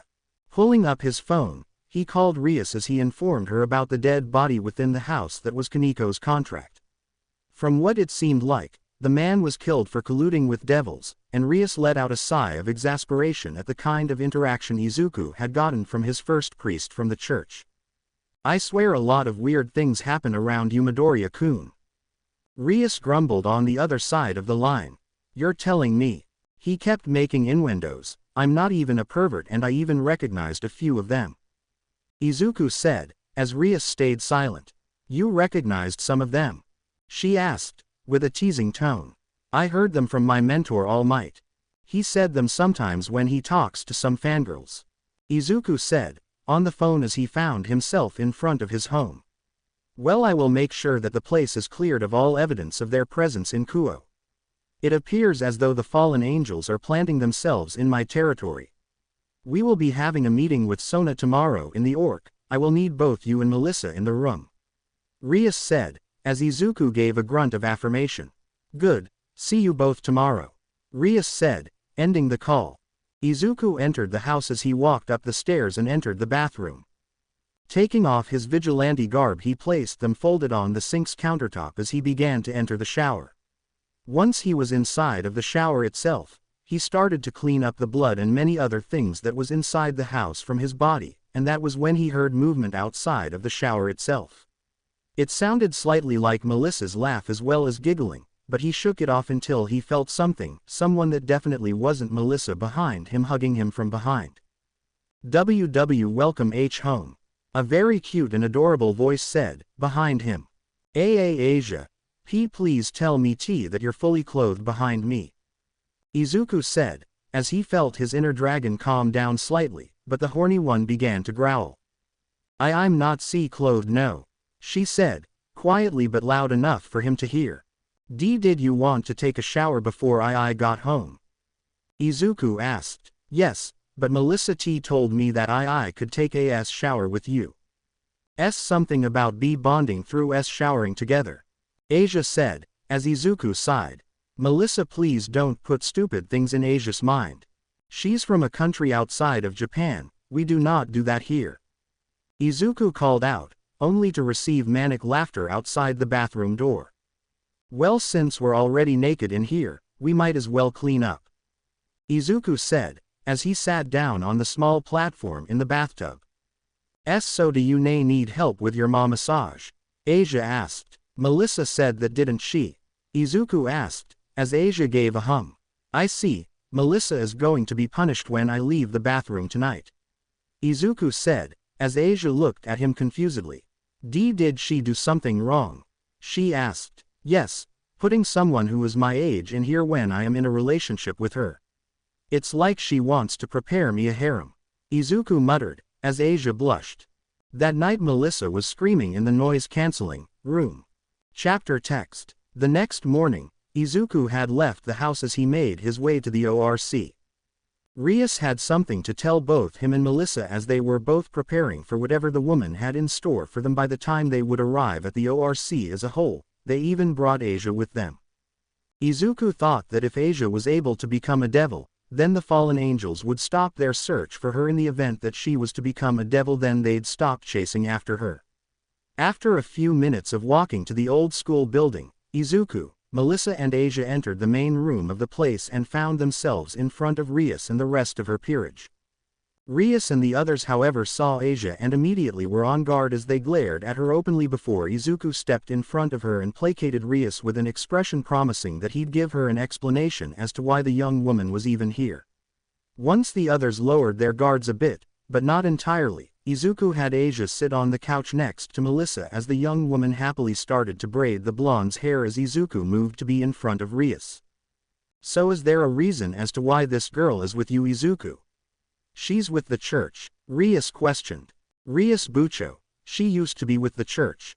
I found her earlier this week and helped her around the place and she's currently staying at my place. She was told to head to the church on the hill nearby, and I knew immediately that something off was going on at the place. So I told her that it hasn't been in use for years, longer than I had been living in Kuo town long. Izuku said, as Rias let out a sigh of relief. What do you plan on having her do then? She clearly isn't a part of Heaven's faction anymore. Rias said, as Izuku sheepishly rubbed the back of his head with his only arm. Well, what else than to have you transform her into a devil? She's already told me last night that she'd be fine with it, so long as she gets some kind of friends out of it. Izuku said, as Rias looked at him before glancing at Asia. Is what Izuku told me true, Asia? Rias asked. It is, Rias-san. Izuku told me about the run-down church on the hill. And from what happened last night on his contract run for her, whilst pointing at Kaneko, he ran into a priest stating that I was supposed to arrive 2 days ago. Asia said, as Rias nodded. Well then, I'm glad that we got to you first before them. What do you bring to the table? Rias asked, as Asia showcased her sacred gear. My sacred gear is called Twilight's Healing. It allows me to heal almost any kind of injury. I haven't run into an injury that I couldn't heal as of yet. But I won't push my luck on it, Asia informed as Rias gained a smug smirk. I can't wait to win that rating game then. Rias muttered under her breath. You say something, Rias Bucho? Izuku asked, looking at the woman. I'm fine, Izuku. I think a bishop piece would fit her perfectly. The perfect healer as well as support for this peerage, Rias said, pulling out a red bishop piece. Whilst she got started on the ritual to transform Asia into a devil, Izuku decided to just sit down on the couch as he waited for Rias' ritual to be completed. Once that was done, Asia was taken to another room since she was shown to be extremely exhausted after something like that happening to her. Once that was done, Rias entered the room once more as she sat at her desk and looked at her ready peerage mates as they sat on the couches and Akeno stood at her left. Well, now that is over, we can get to the real issues we're going to be dealing with. My longtime friend from childhood will be arriving in a few minutes because we have to talk about the new peerage mates we got over the last few weeks. Izuku and Melissa, you were the newest that we'd found out about and willingly became peerage mates the earliest. Rias said, as Izuku and Melissa nodded their heads. Knock, knock, asterisk, you can come in, Rias called out. Entering the room through the door, a young woman with a short frame as well as wearing glasses with violet-colored eyes walked the student council president. On her right was a woman who was slightly taller than her with longer black hair and heterochromatic eyes and a very well-endowed chest. The rest of the people came in flanked by a boy with tan-colored hair as he looked at Melissa with hard eyes, causing Izuku to growl inaudibly. Once they entered the room, the student council president had walked forwards before speaking to Rias. Well, Rias, it appears as though you gained some new pieces. And from what you can see, I got myself a new piece as well. The woman said, as she smiled. You can say that again, Sona, it's been a while since we last talked. Rias said, amicably. Izuku stayed on the couch as the women of both peerages had begun to talk to one another. Izuku, however, was keeping an eye on the tan-hair-colored boy as he kept ogling Melissa from afar, and before long it didn't take him a while to walk up to her and converse with the young woman. With his enhanced hearing, he overheard what the two were talking about, and Izuku felt something he'd never felt in a very long time.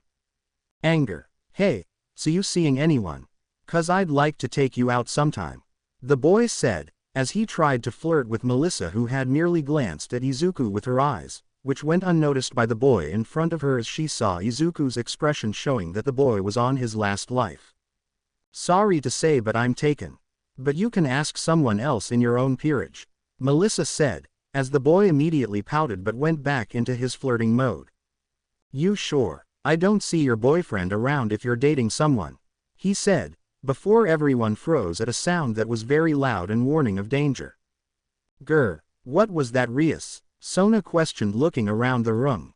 I don't know, I didn't know we had a dog nearby, Rias said, equally as confused. Grr. Both women who were in charge of their peerages looked in the direction that the growling was coming from and saw Izuku openly glaring at the tan-hair-colored boy who was still flirting with Melissa even though she was telling him multiple times that she was dating someone. He was clearly not taking no for an answer and was trying to get it on with her through words, and Rias knew immediately that if the boy valued his life he would stop ignoring the growling and look around for the noise before Izuku got up and dealt with him soon. "Sona, I think you should tell your pawn to leave my pawn alone," Rias said, as Sona literally pulled out some popcorn.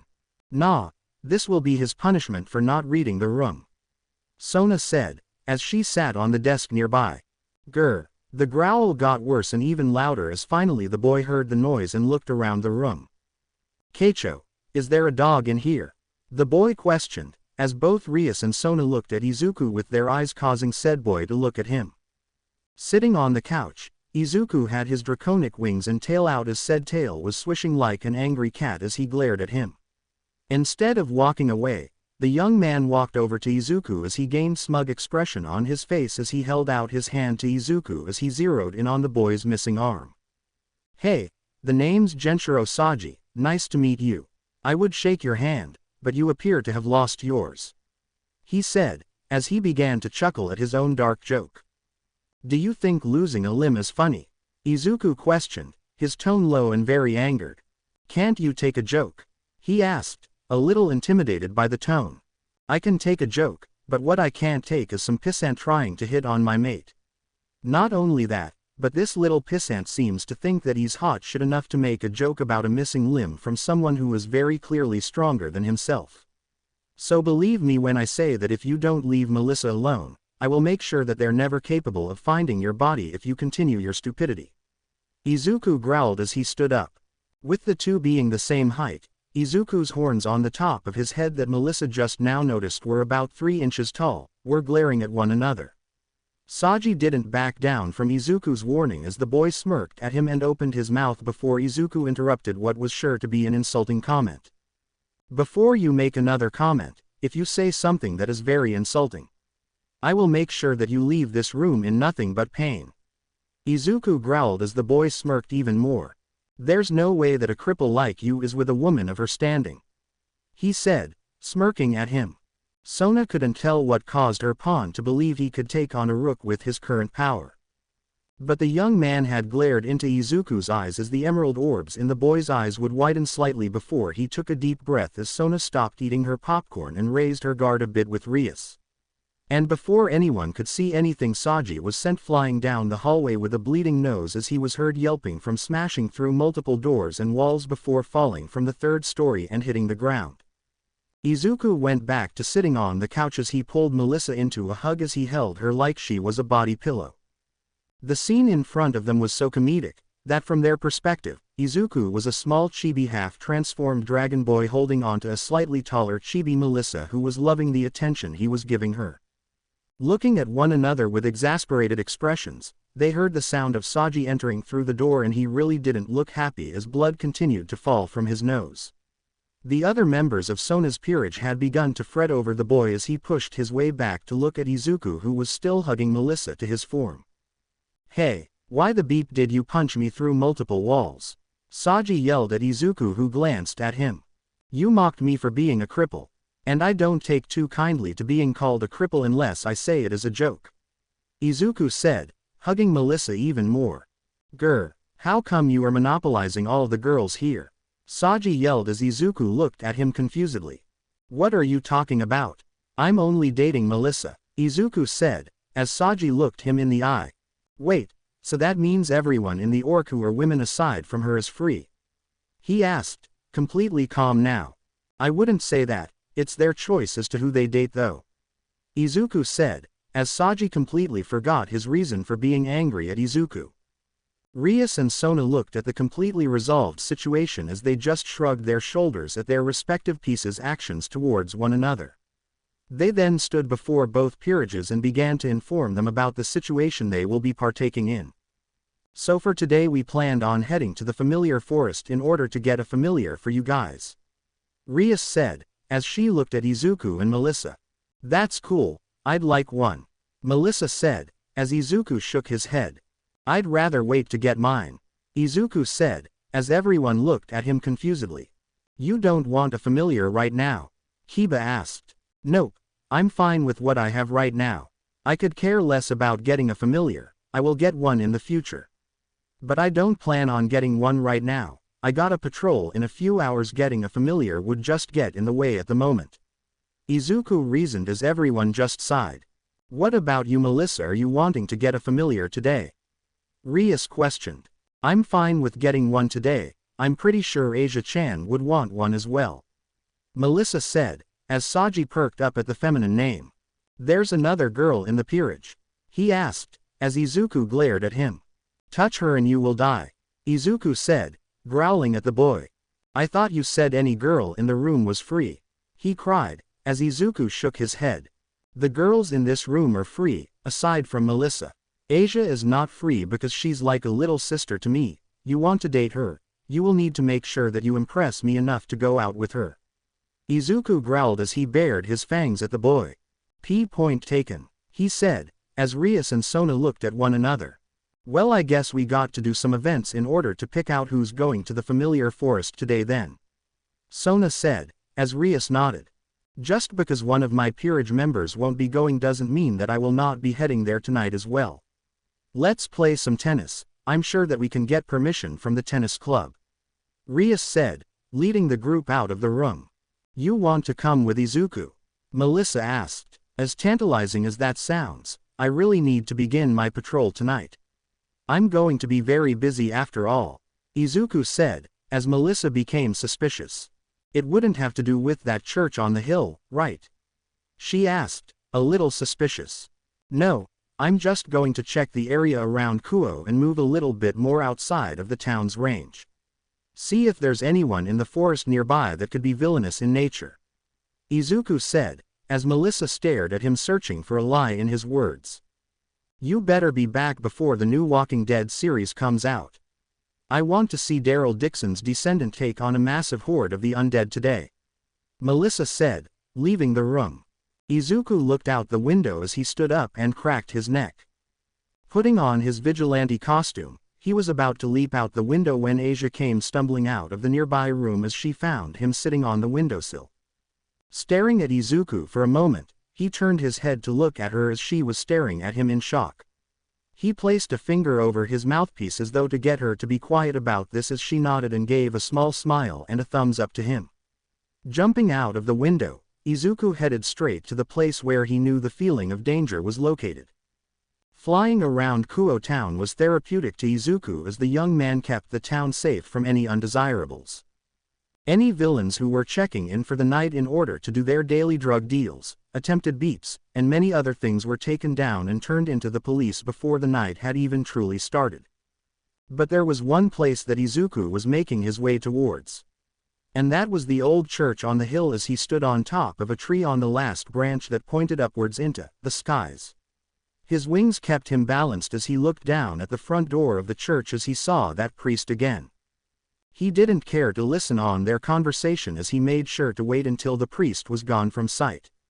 Once he was gone, Izuku softly landed just outside of the church as he entered through the front door.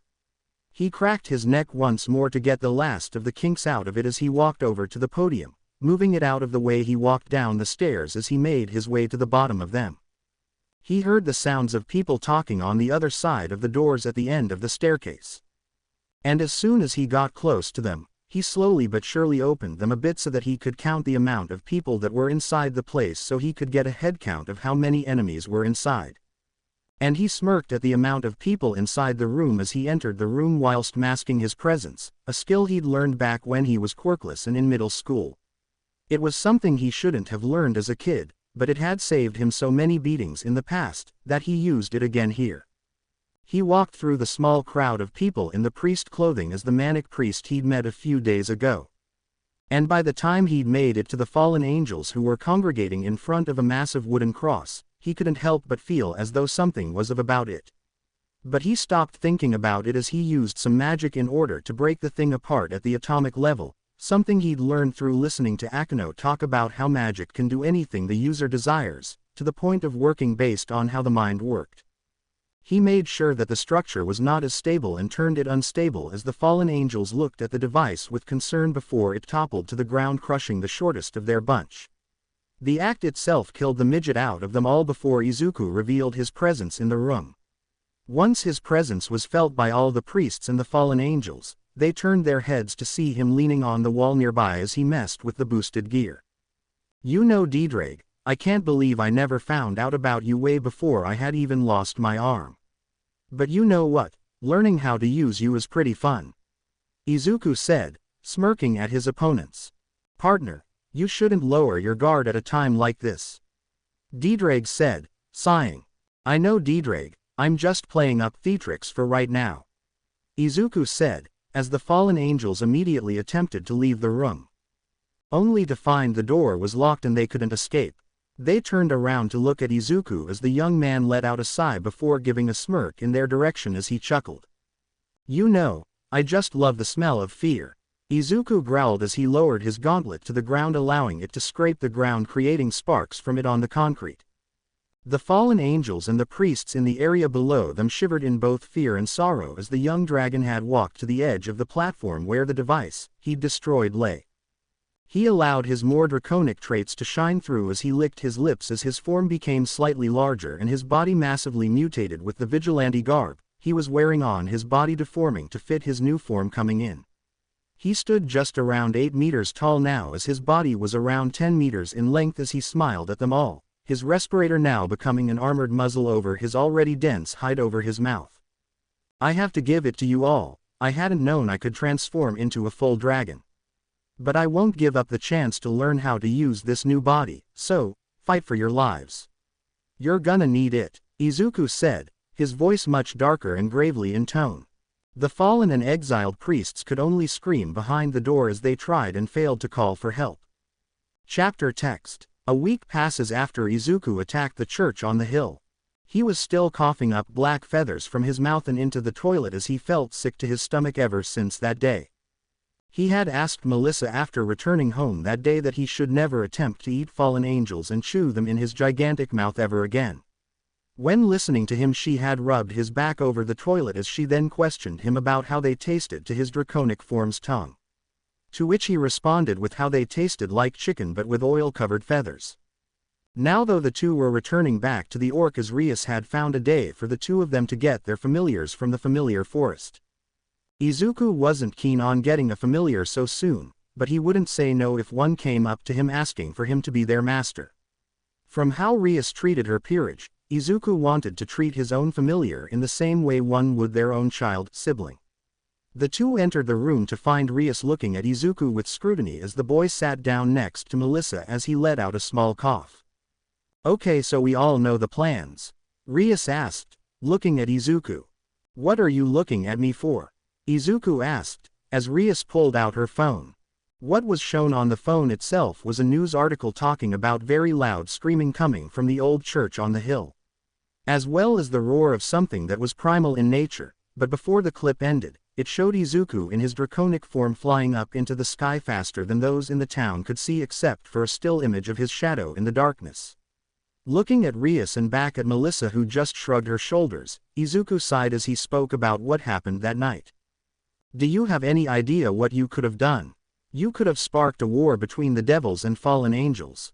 Rias growled, as she kept smacking Izuku on his head, to which he just took the punishment without even yelping. I do know what I did, Rias Bucho. I was stopping a group from potentially trying to kill Asia.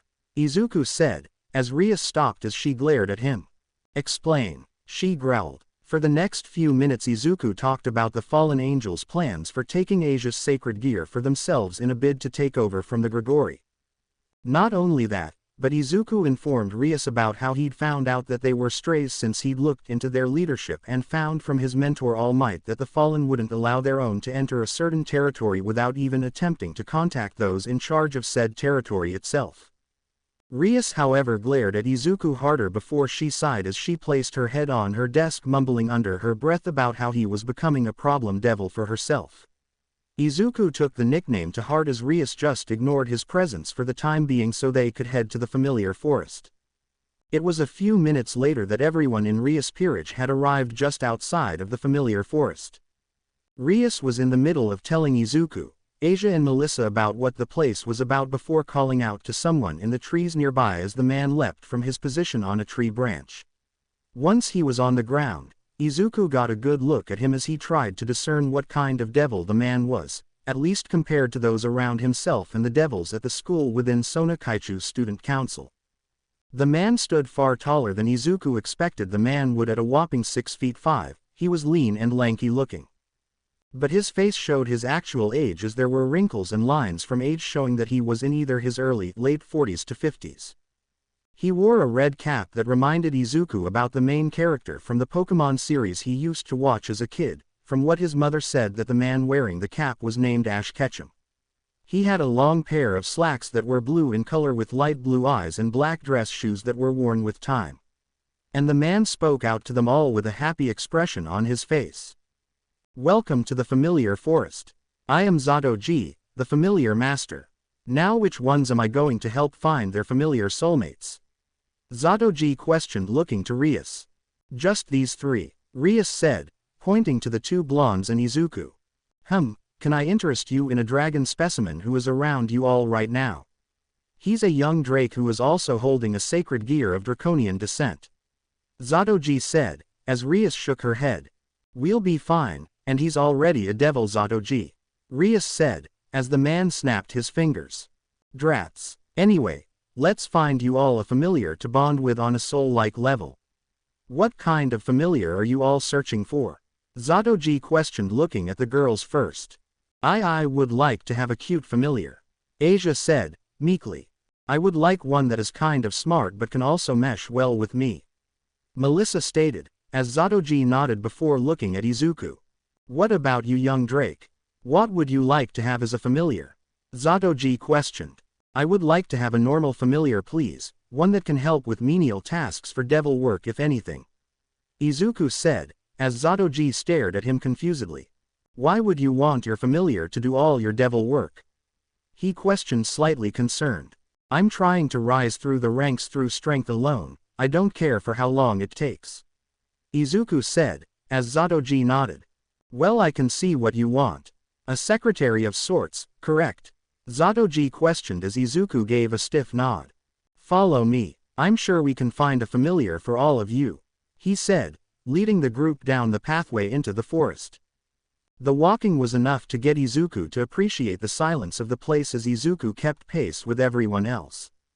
Looking at the time however, he saw that it was nearing time for another one of his late-night patrols around Kuo in an attempt to find any villains thinking they can get away with attacking Kuo town whilst no heroes were nearby.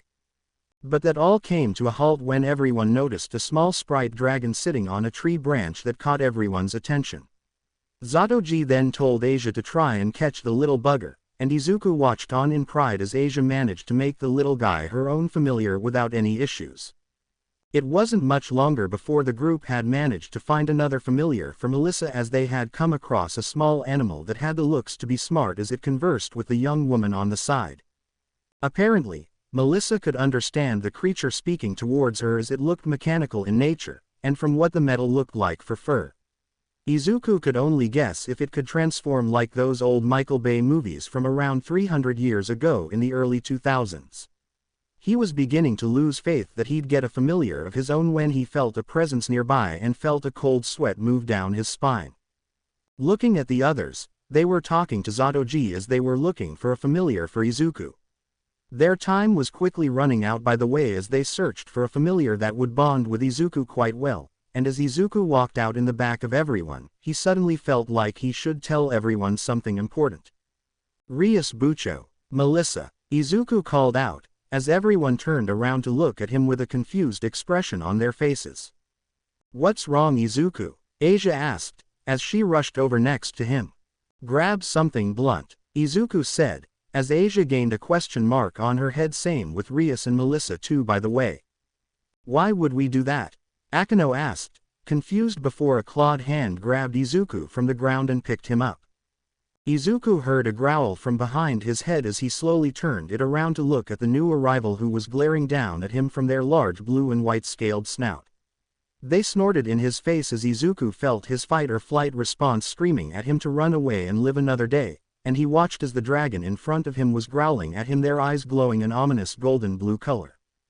"Drake, can you please inform me as to who this is?" Izuku asked. receiving nothing from the dragon but a whimper. Drake, can you hear my buddy? And why are you so scared? Izuku asked, in worry this time. Partner, I suggest that you run. Drake supplied, as Izuku growled at his hand. Kind of hard to do that when I'm stuck in their grasp, Drake. Izuku screamed as the dragon in front of them snorted in amusement. Kind of hard indeed. Drake, would you be so kind as to tell your host as to who exactly I am? A feminine-sounding growl came from the dragon in front of Izuku. Partner, TT, this is someone W who you should have and never had met. BBB, but her name I is TT Tiamat, T the Chaos K Karma Dragon King. Drake supplied once more as the dragoness smirked at Izuku. You Mrs. Tiamat, can you please let my boyfriend go? Melissa asked, as kindly and fearful as possible. I don't think I shall. Drake's got a lot of explaining to do, such as where my treasures are for one. Tiamat growled as her blue-white scales glittered in the moonlight. I don't know what he did. I hope I didn't do anything to slight you ma'am. Izuku called out, as Tiamat huffed. It's not what you did boy, it's what your partner did. How about you tell them all Drake? Why gosh. Tiamat growled once again, scaring the daylights out of Izuku. Tiamat, how am I supposed to get your treasures back, when they were destroyed in my fight against Albion? He was the one who destroyed them, I only used them to defend myself. Drake said, as Tiamat chuckled. To think that the great dragon of domination needed my jewels as well as treasures to defend himself. I thought you could easily take him on alone. Tiamat asked, angrily. If I was at full strength at the time, I could have easily fought him without those treasures. I was going through a very bad day and wasn't at full strength, you know that. Drake growled back at her. I feel as though you two should talk this out, because this feels as though it were nothing more than a married couple squabbling for attention. Izuku mumbled, as Tiamat looked at him. Well, good for you, you're wrong. Now, Drake, please tell me what happened to most of my treasures that weren't destroyed. Tiamat growled. Albion had taken them, Drake said, as Tiamat growled at him even more. You allowed that pissant to steal my treasures. She yelled. It wasn't like I had much of a choice. He had knocked me out in my injured state. Drake muttered, causing everyone to look at Izuku immediately. The great Drake, why gosh, was injured before fighting Albion. Preposterous. Tiamat said, some bewilderment in her tone evident. I came across a specific human who had been able to damage my scales, Tiamat. He used a dragon-slaying weapon against me, not only that, but he had an ability that children nowadays call a quirk at his disposal. He constantly hit my weakened scales until he used a power that pierced through my tough scales and hide as well. Drake said, as Izuku felt a cold sweat falling down his face. What was their name? Tiamat angrily growled out. I never got his name, but all I know is that he used his quirk to try and take my power over domination. But he failed to do so when he realized the power I wield was not that of a quirk but supernatural in nature. Drake said, as Tiamat went from glaring at Izuku's hand to looking at his eyes and facial expression. To the dragoness his face was that of seeing a ghost and he was sweating profusely. She smirked as she found something that the user of Drake's sacred gear knew that the dragon himself didn't know about at all. Raising the boy to meet her eyes, she growled at him. What was the name of the man Drake was referring to? I know you know of the man who he was mentioning. Tiamat questioned. Drake. W was the man using multiple quirks. Izuku asked. I would assume yes. Why? Drake questioned. Because that man is the most dangerous man known to villains as well as heroes in my world. Izuku said, gulping slightly.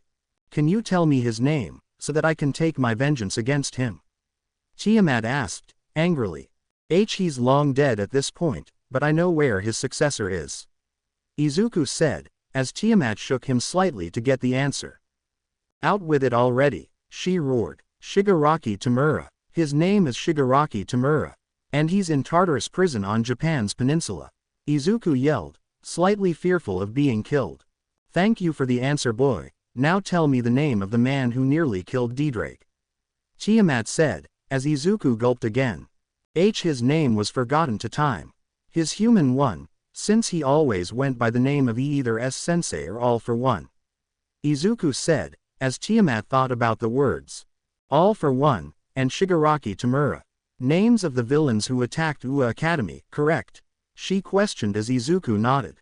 Thank you for the information, now you can leave. Tiamat said, dropping Izuku to the ground. Run like the wind, partner. Deidre called out, as Izuku rushed towards Rias and the others as they immediately left the area. So, are you thinking about becoming that boy's familiar, Chaos Karma Dragon King? Zatoji asked. Why would I delegate myself to someone else's familiar? She questioned with a growl. He's the only one who didn't feel like getting a familiar. And he did want someone who was like a secretary for him in Devil Matters. Zatoji said, as Tiamat chuckled. He's a funny one, Zatoji, but that's only for him to learn at some point in the future. Tiamat said, before taking off in the sky. Well, there goes that idea for a secretary for the Drake. She'd be a good lay as well. Zatoji muttered to himself as he went back home. Back inside the orc, everyone was sitting on the couch whilst Melissa was consoling Izuku. He had been bordering on a panic attack ever since Tiamat had suddenly shown herself to them all, and she was working to make sure that nothing too bad would break out from him. But as this was happening, Rias was looking out the window to her clubroom before taking note of a large bird familiar glaring at them all through the window on a tree nearby. As soon as it was made, it suddenly turned up in flames and disappeared from the world. Rias grit her teeth as soon as this happened. It wouldn't be long before she'd have to fight for her right to choose her own suitor, even if it was forced on her. Someone, please, save me from that horrid man. Rias thought to herself, a stray tear falling from her left eye. To be continued. I hope you enjoyed this story. Also remember to subscribe and like this video. See you in the next video.